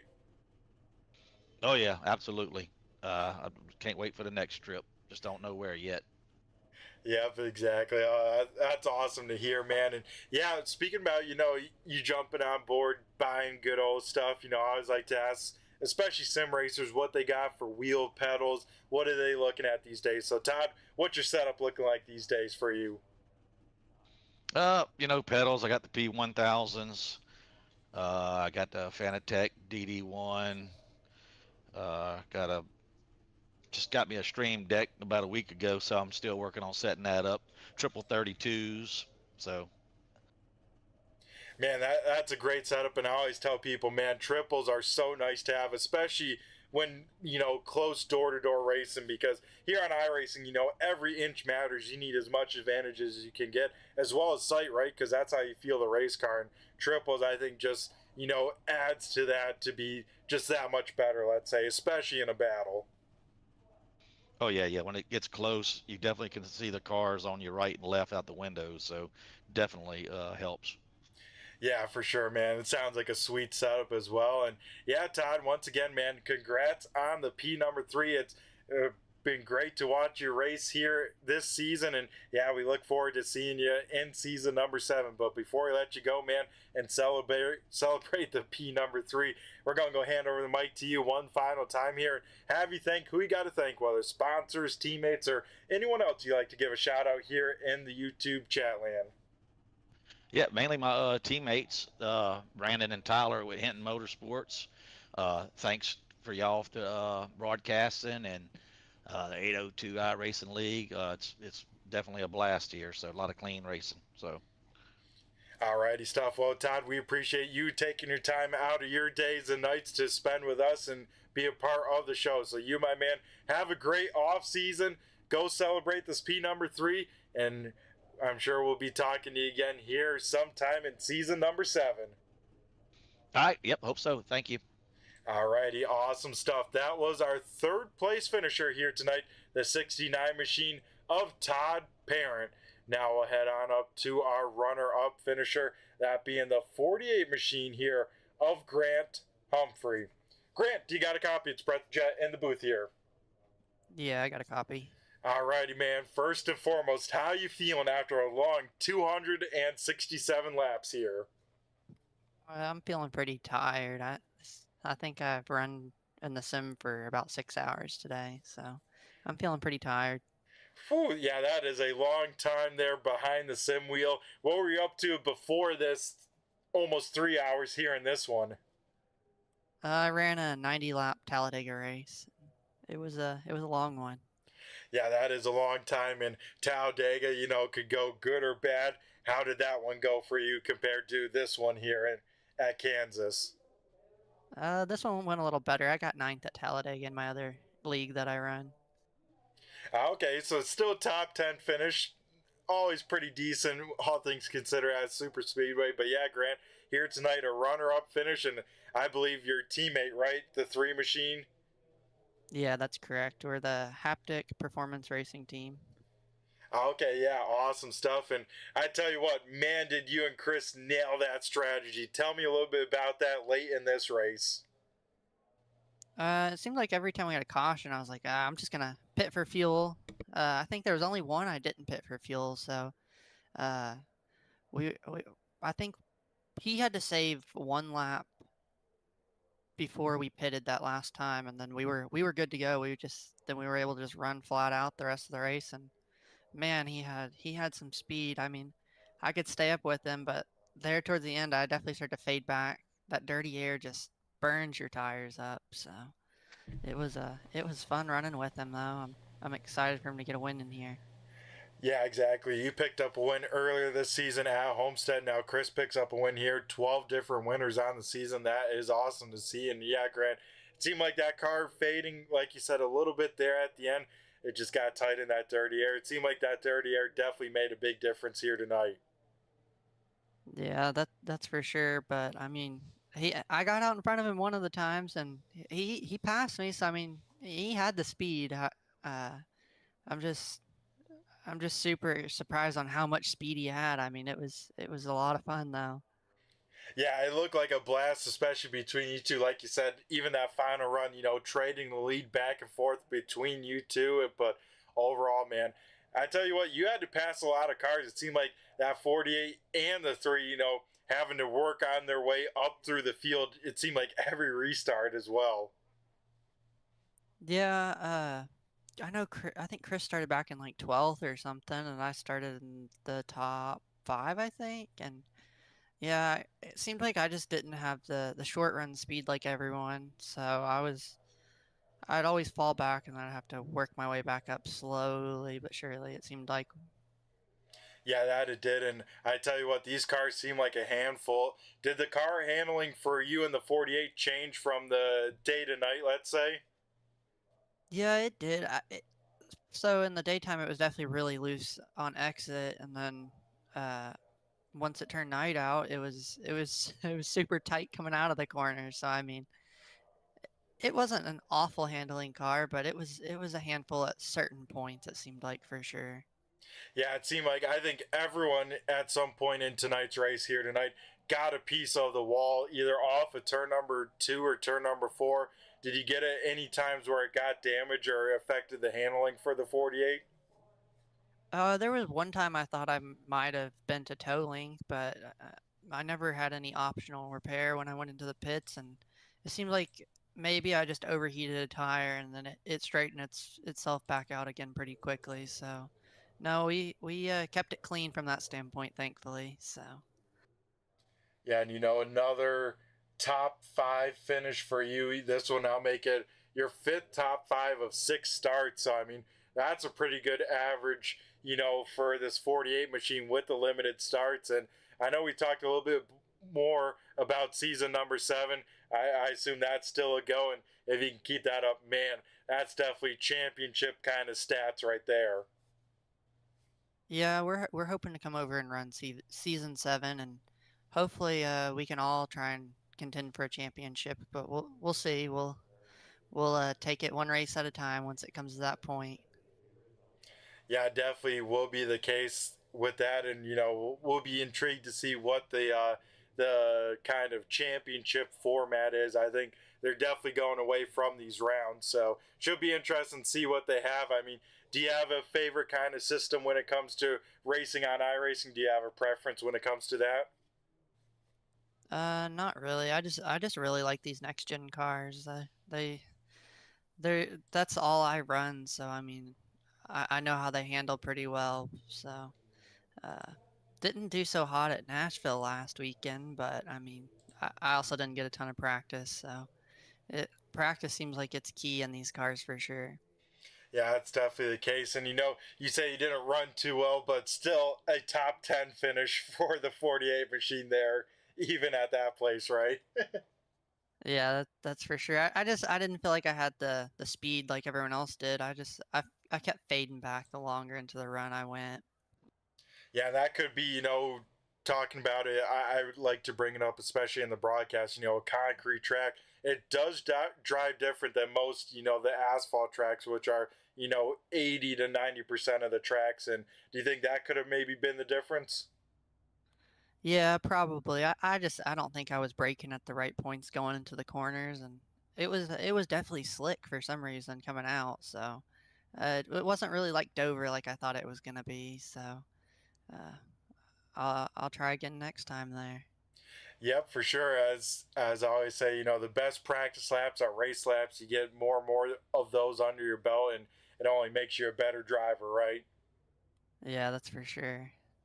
Alrighty, well, awesome stuff, Grant. Well, here tonight, a runner-up finish, that 48 machine in contention there when it mattered at the end, and yeah, race of attrition, and you were able to survive. So, Grant, before we let you go and celebrate this runner-up finish, we're going to go hand over the mic to you one final time here and have you thank who you got to thank, whether sponsors, teammates, or anyone else you'd like to give a shout-out here on YouTube.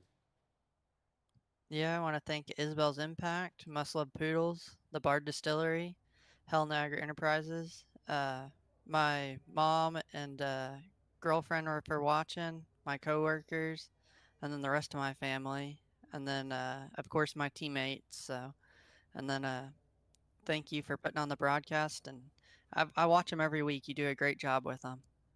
Well, we appreciate it a lot, Grant, and thank you, my man, for being part of the race in action here tonight and being part of the show there, especially there at the end. That was awesome to watch. So, Grant, you have yourself a great off season, and we look forward to seeing and talking to you here in season number 7. Thank you. You have a good night. Alrighty, awesome stuff. That was our runner-up finisher, the 48 machine of Grant Humphrey. Now we head down to Victory Lane and talk to the man of the hour. It will be the 3 machine of Chris Muse. Chris, do you got a copy? It's Brett the Jet in the booth here. I do. Alrighty, man. First and foremost, how you feeling sitting down in Victory Lane as well as 267 laps here tonight at Kansas? Oh, it was an awesome race. Yeah, I'm feeling good.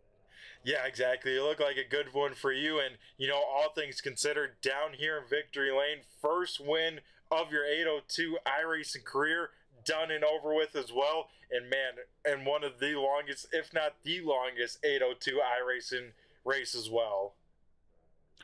Yeah, that was definitely pretty long. I think when we hit around 200, I was like, is it over yet? Oh, I could believe so, especially with you out in front. You're like, all right, can we just get this white flag? Can we get this white flag? Yeah.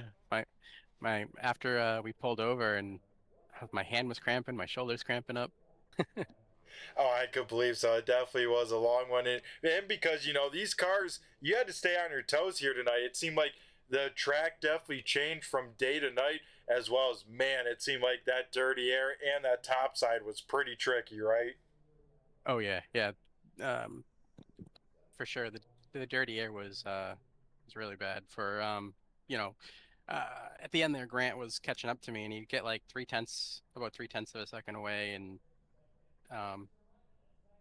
then it was just he was like, I have nothing. He's like, I can't get to you. He's like, I reel you in, and then he's like, you just feed me dirty air, and he's like, I lose like, another 3/4 of a second or whatever, a quarter of a second.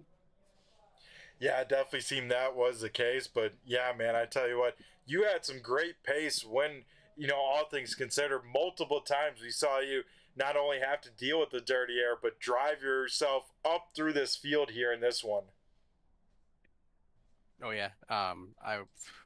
During qualifying, I messed it up. Messed up both laps pretty bad, so I was pretty not happy with myself there. I was like, oh great, I'm gonna have to try to drive through the field and then get to that clean air. And luckily there was for me anyway, it was a benefit that there wasn't too many people to go around. Yeah, that definitely makes it a little bit easier, but still some tough competition there. And, we saw many of times drivers getting loose in the corner, especially on the top side, as well as getting tight on exit. I think everyone got a piece of the wall. How were you able to kind of limit that? Because it seemed like after you do that a few times, you're just begging to, bend a toe link or something like that, right?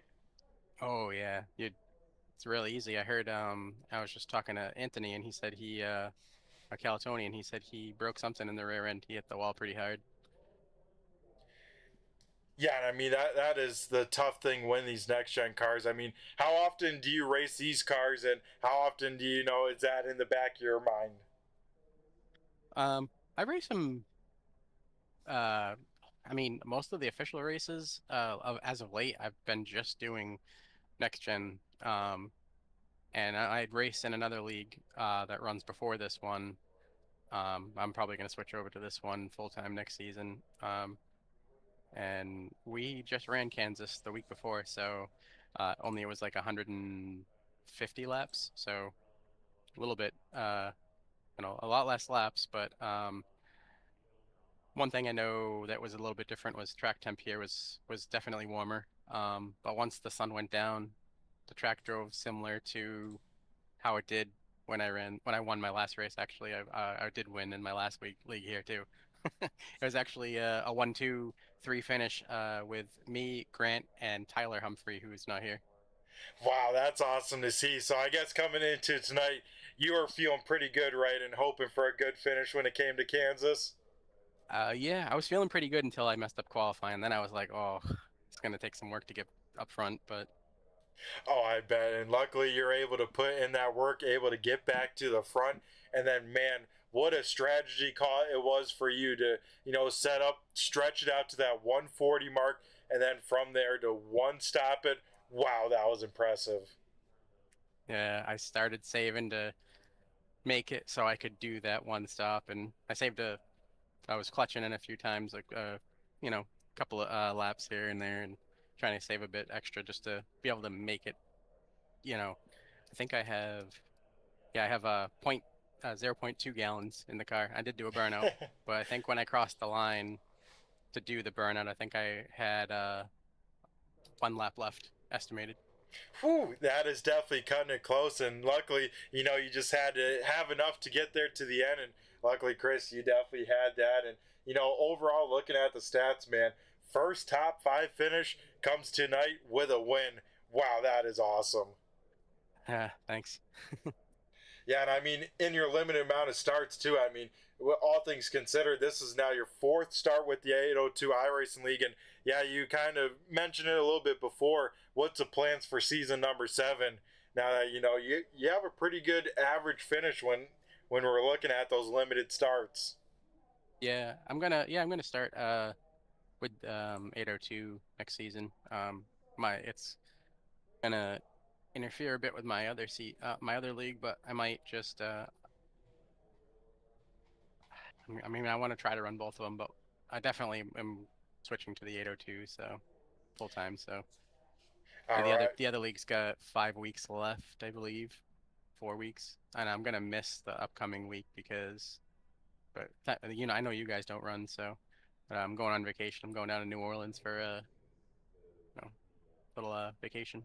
That's always a good time down there. So yeah, that's definitely exciting to hear. And yeah, luckily we're going to be off a little bit into our off season, kick things off. And I think about 2 months or so, maybe, I think even maybe less than that. And then, yeah, get ready for season number 7. So, yeah, we definitely look forward to seeing that 3 machine out on track here once again. And, yeah, Chris, I mean, all things considered, I like to always ask you a little bit of backstory. What either got you, or even answer both the questions, what got you into sim racing, as well as what got you into racing in general? Well, so I originally started running, Gran Turismo was my kind of entry into sim racing, I guess. Even though it's kind of it's more of a simcade now. I see it more of as a simcade now. Yep. But that was my entry into racing. When they did that whole GT Academy thing, I tried to the very first GT Academy. I tried to see where I placed, and I made it 183rd fastest. I had a 183rd fastest lap in the world, and that was with a controller though. So wow. With the wheel, it's a little bit different. But I used to be really good with a controller. Yeah, I get like some of those guys. I know even on iRacing, some people in the dirt scene, right, like controller over wheel. I'm like, oh, I just couldn't bring myself to that. Yeah. Oh yeah, I can't go back to a controller now. I actually ended up picking up the new Gran Turismo on my PlayStation, and I was like, oh. Yeah, exactly. It's like all those skills you learned with the controller now is all gone because now you learned it with the wheel, right? Oh yeah. Yeah. So I mean, 2020 happened, and that's when I first noticed. I mean, I kind of heard about iRacing a few years before 2020, and I actually think I downloaded it, but I never really got into it until I saw NASCAR doing it, and I was like, I gotta try to get into that. And then I got myself a cheap rig. It had a pole in between my legs that made it very uncomfortable to run long sessions. And then I had a Thrustmaster TGT and the Thrustmaster pedals that it came with, and a shifter. That's what I started with, and then now I have a aluminum profile rig with a Fanatec DD2 and inverted V3s for the Fanatec, and I still use the same Thrustmaster THA8 or 8A, I think it is. I have a mod on it too.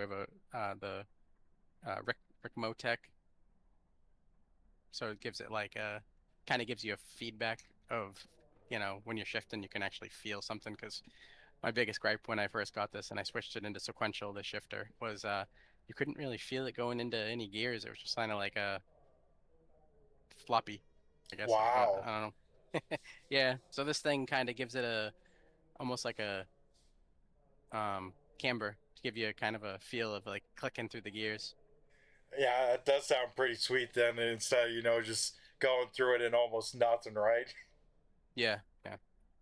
I know you usually ask about the rig, so. Yeah, for sure. Yeah, that's going to be the next question into it. And with that, what are you looking at for screen or VR wise? I'm sitting in front of 3 LG Ultra Gears. They're 32-inch, 165 hertz. My graphics card, I have a 580 on the shelf right now that I need to get. I need to get a power supply before I stick that in there, because I'm running a 3060 Ti, and I'm pretty close to max. I'm afraid to stick that 5080 in here. Yeah, I kind of bought it on a whim. You're gonna laugh when I bought it back. Honestly, I bought it back in Black Friday.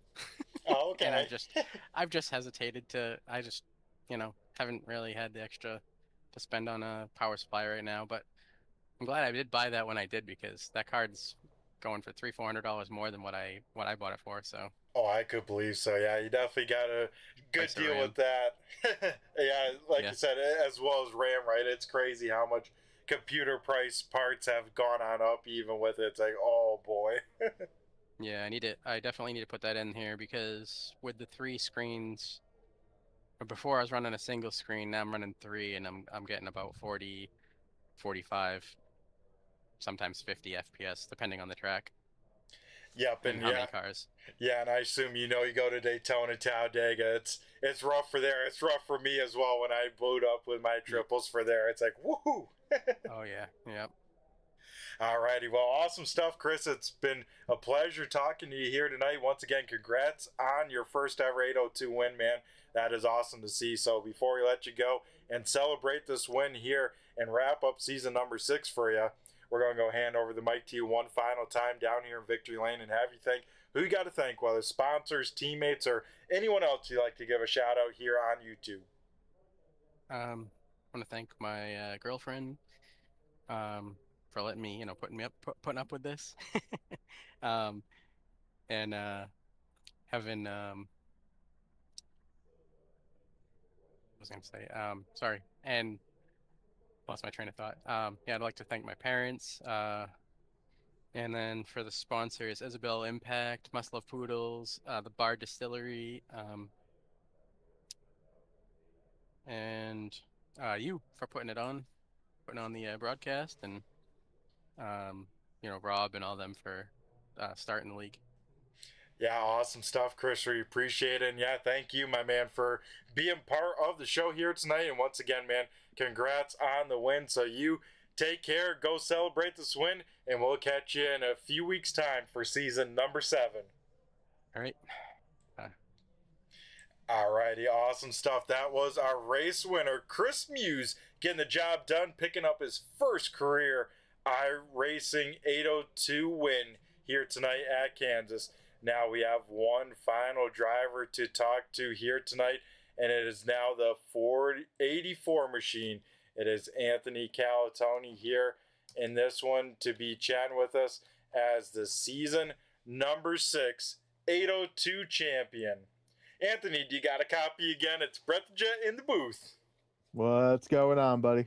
Oh, not too much. Just wrapping on up the race here. And, of course, we got to talk to the champion. And, Anthony, that is you. After a long season, number 6, you walk away with the big hardware. How does that feel, my man? Feels really good. Feels good to know that I could put one of these seasons together like this. And I have to come in, and I guess a couple races late. We had to make some points up in the beginning, and then once we knew we were making the playoffs, it was set sail and try and keep the momentum going. And I think we did that. Yeah, I would totally agree with you because, man, once these playoffs started, this 84, I mean, out of all the drivers, right, and we even saw it in this final round especially, you were probably the most consistent driver finishing up towards the front.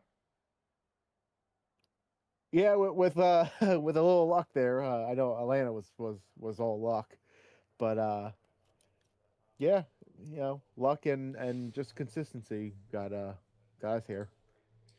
Yeah, that it did, and man, it rewarded you well with a championship here. And I like to always start looking forward to the next season. What does season number 7 look for you, and how you feeling about being the first ever, maybe two-time champion when it comes to the 802 Sunday Night Cup Series? I would, looking at the schedule, I can already tell you that I'm going to miss the 17th. I'm going to miss Michigan because I'll be I'll probably coming back from Dover since I go down to that race weekend down there. I like how it's old Atlanta and old Texas. A lot of tracks I like there. I see they got Darlington on it. I'm not a fan of Darlington, even though I won there this year. And this mount, I don't know, this mount thing that they have on here is going to be interesting. So and the rest of it looking pretty good. So we end at Talladega. Oh, that's that's a wild card in itself there to end the season. Yeah, that it is. It's definitely a wild schedule. Not afraid to try different things, like you said, Mount Panorama on the schedule, ending things at Talladega. It's going to be a wild season number 7. And, season number 6 was pretty wild, all things considered. But I think season number 7 is going to ramp things up even more.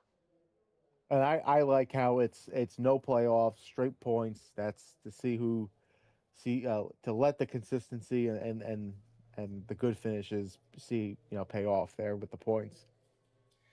Yeah, and we're getting some updates even from Rob here in the YouTube chat here. He's saying 3 drop races on the season, and no playoffs, straight points for the season. That sounds like it could work pretty well here for the 84 machine. Oh, 3 drops will be plenty. I could tell you one that's already probably going to be used for, but other than Michigan, because I'll be away. But but we'll that leaves then that'll leave 1 mulligan then, or 2 mulligans races then. So that's not bad. Yeah, that's not bad, and that's going to put a lot of pressure on the competition because, like we said, this 84 machine was pretty lights out, especially when it came to these playoffs. And, I'm sure you've been a part of, a few different point systems. What's been kind of your favorite to run here on iRacing?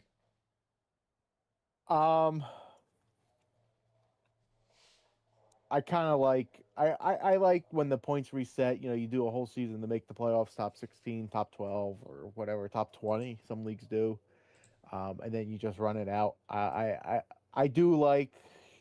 I'm okay with how they did it, how 802 did it. I'm not saying I dislike it because it worked out, but that it makes you be. It made me be on my toes and on my best game in every round to make sure I didn't lose points to get me in a hole. So I wasn't trying to make things up, but I don't think I've ever been a part of something as a whole season thing. So this is going to be interesting next year, how I have to figure this out and what strategies to make.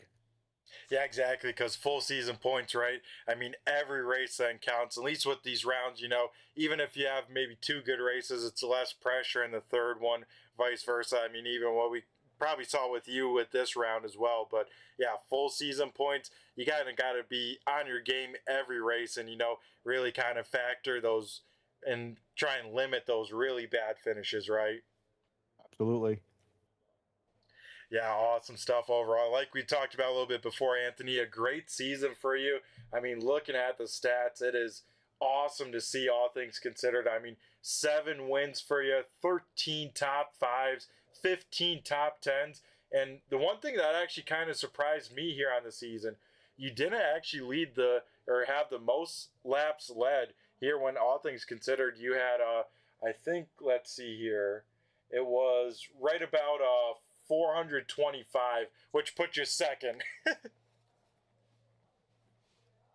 Well, sometimes you can't be first in everything, so that's fine.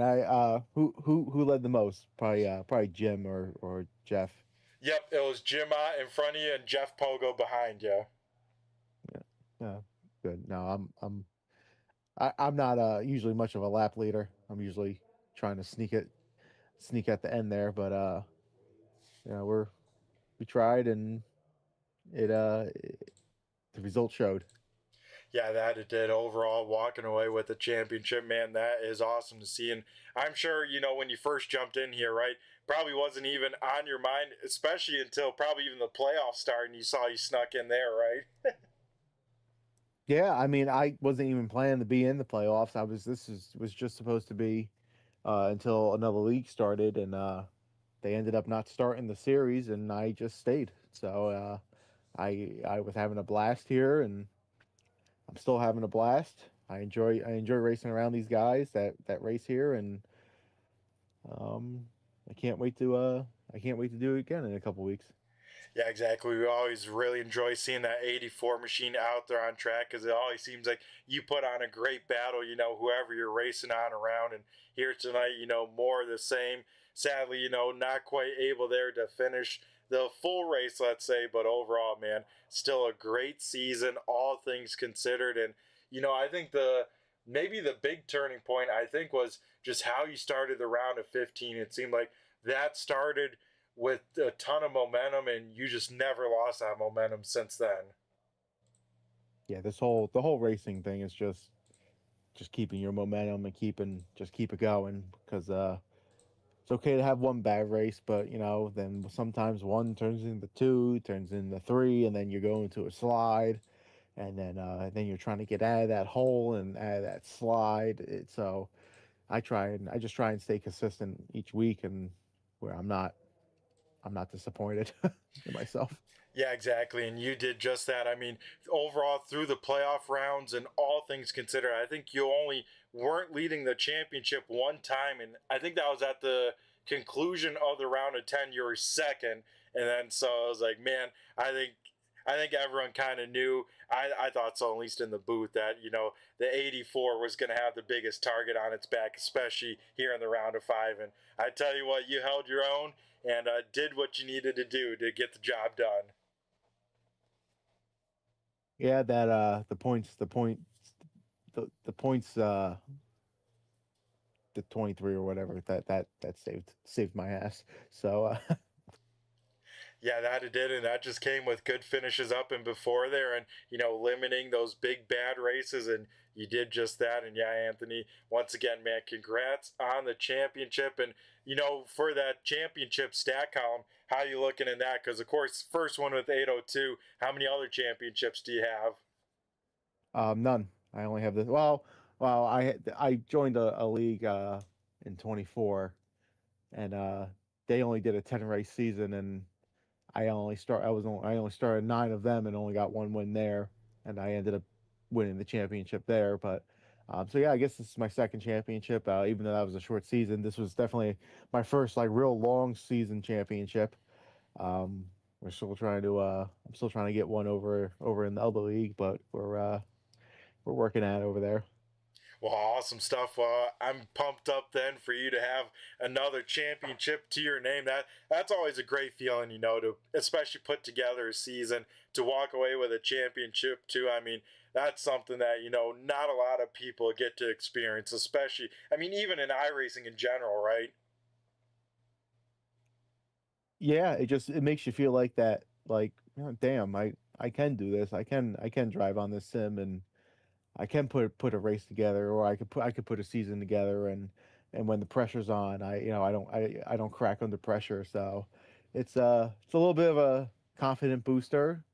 So I'm just glad all the setups were mostly tight during the year. I like tight setups, and we're gonna go. We'll celebrate tomorrow. I gotta go to bed, but we're gonna celebrate tomorrow with the sponsor, and celebrate the great draft that the Giants did too, I guess, and the great work that they did. It's been a real good week for the Talking Giants crew. Yeah, that it has. And like you mentioned, the Giants were actually really good with drafting. I was surprised by it because, I'm sure right? They're notoriously kind of not the greatest drafters, but here in 2026, they definitely nailed it here this time. So that's definitely exciting. You get a head coach that knows what he's doing, and he ain't going to waste a pick. So I don't think he wasted one. I think every pick is going to matter. My buddy was a little concerned with the one I guess the owner made, or the GM, which but he's kind of made that same pick, he said, over the other course of the year. So yeah, I think it'll be a good football season for them. Yeah, I think so too. Definitely has a lot of promise with especially the young talent on that roster there. So should be interesting and exciting to see that. And yeah, Anthony, one kind of final question on the season. What race, when it came to the playoffs, were you the most nervous for? My guess would be the first race in the round of 5 with the reset, everyone on the clean slate. But which one were you the most nervous for going into this season? I never felt coming into a race in at least the final round where like, damn, like I'm going to struggle here, or this is the worst one, or I will tell you, halfway through that Atlanta race, I was getting not nervous, but I was concerned because of how poorly I was running, and the strategy that I kind of fell into or picked. Luckily, everything worked out the way it did, but I mean, I don't. I gotta look back what the schedule was. I kind of forgot, but I would say Gateway would have been in the round of 10 would have been an iffy one for me because I haven't ran there much. I only ran there a handful of times in another league. I don't have all the marks down and in the driving line. I completely forgot how to drive it. It took me almost the practice session and the quarter of the race to remember how to drive the track and where to shift and where not to shift. So that had to been my wild card there, I guess, because everything else is was good. I don't even remember Michigan for some reason. Yeah, that was a kind of wild one there, of course, with the draft or whatnot. But yeah, they start to blur together with me, especially after a long race like tonight, right? Yeah.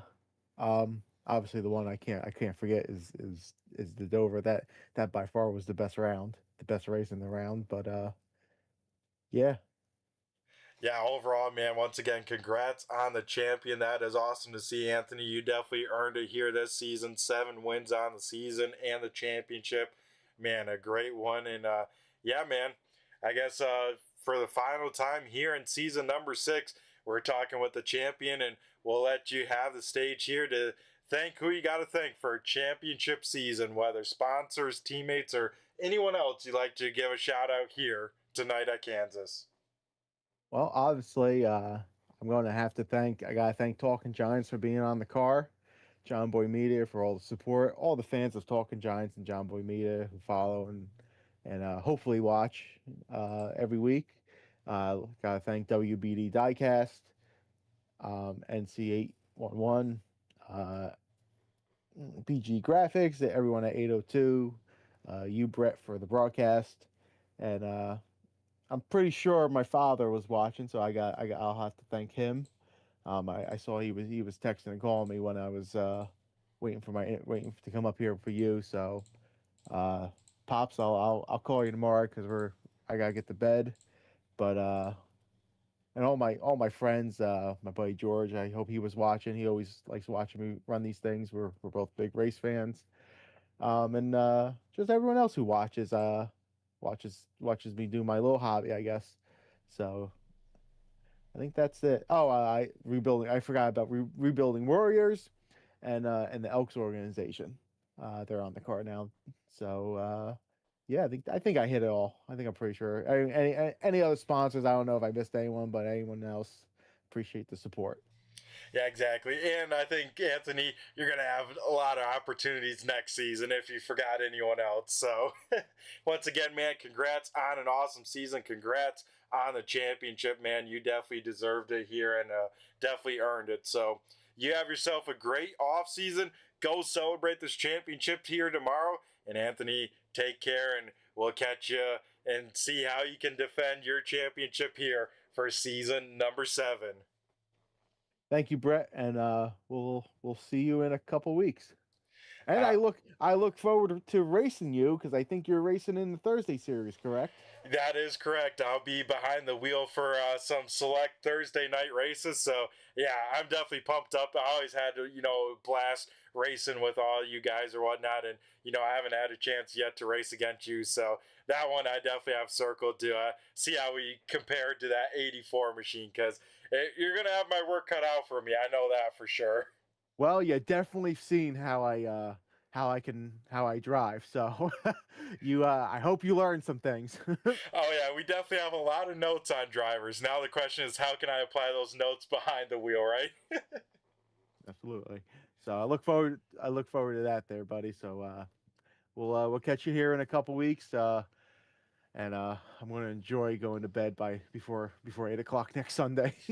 Exactly. It definitely is a late night here tonight, especially for us on the Eastern time. But yeah, Anthony, once again, my man, have a great rest of the night. Go celebrate this championship, and we look forward to seeing you in season number 7. And of course, like you said, racing against you on Thursday night. That's going to be awesome. All right, thank you. We'll catch you. Alrighty, awesome stuff. That was our champion, Anthony Calatoni. We got to thank him, of course, as well for being part of the show and to put on all the racing action and to put together a great season to be walking away with that championship. So, yeah, that'll do it here tonight. Let's run through the race results, get things wrapped on up, as well as look at the final standings in the championship. So here tonight at Kansas, Christopher Muse picking up his first ever 802 iRacing win. Grant Humphrey will bring it home in second, and Todd Parent with his first top 5, his first ever podium, will finish in third. Tyler Waltz will finish in fourth, and Jim Ott here tonight will round out the top 5. Rob Lowell will finish in sixth. Seventh going to Jeff Pogo. Nate Brooker in eighth. Ariba Caton, a top 10 finish for him. He will finish in ninth. And Chris Melton, first ever start, will finish inside the top 10. Scott Simley, man, I thought he had a shot at the win there. Sadly, dropped out of the race. He will finish 11th. 12th going to our champion, Anthony Calatoni. Johnny Barker will finish 13th. Frank Flores in 14th. Eli Raposa will finish 15th. 16th going to Mike Kelly. 17th is Sean Deal. Dylan Canova will finish in 18th. 19th going to Chris Proger. And Evan Fuquay will round out the field here tonight. So thanks again, everyone, for tuning on in. It was a long one here. A full race, full-length NASCAR race here tonight. We appreciate everyone tuning on in here live or the replay. And looking at the championship standings, here were the final standings. So Anthony Calatoni will win the championship with 5,129 points. Johnny Barker will finish runner-up in the points, even with his finish, able to just hang on a second with 5,104. Jim Ott will bring it home third in points with 5,101. Rob Lowell in fourth with 5,094. And Nick Larson will finish fifth in points with 5,063. Jeff Pogo will finish the best of the eliminated cars in sixth in points. Steve Ritter seventh. Eli Raposa eighth. Brandon Garrett ninth. And then Joe Hudson rounding out the top 10 in points. So that'll do it for myself. It's been a great night here tonight. A great season. Season number 6 in the books. We come to you in a few weeks' time on Sunday nights for season number 7. So we'll take a few Sundays off, enjoy our time, and be back to bring season number 7. So be sure to stay tuned. Keep an eye on the pages, whether the 802 iRacing Facebook page, 802 iRacing Discord, or even Turn Through Racing Network, as we'll get those populated on up and give you guys heads up about that. So yeah, that'll do it here tonight for myself. Everyone take care, stay safe. We got to, of course, thank once again all the racers here that have put on a show. I believe, let me double check here just to see. I think in total we had 81 different drivers at some point this season load into an 802 iRacing race and turn a lap. So that is definitely awesome to see. Appreciate all 81 drivers to be a part of the show, as well as all the drivers here tonight, and especially Anthony Calatoni on the championship. With those drivers as well, we got to thank the admins. That's Brandon Guerin, Rob Lowell, for all the hard work they put in behind the scenes and to make this league what it is into today. As well as the league stuff, we got to thank the partners and sponsors to help with these leagues, that being BG Graphix, Riptide Radio, GStone Motorsports, Admin Box, as well as Stone, Chrysler, Dodge, Jeep, and Ram.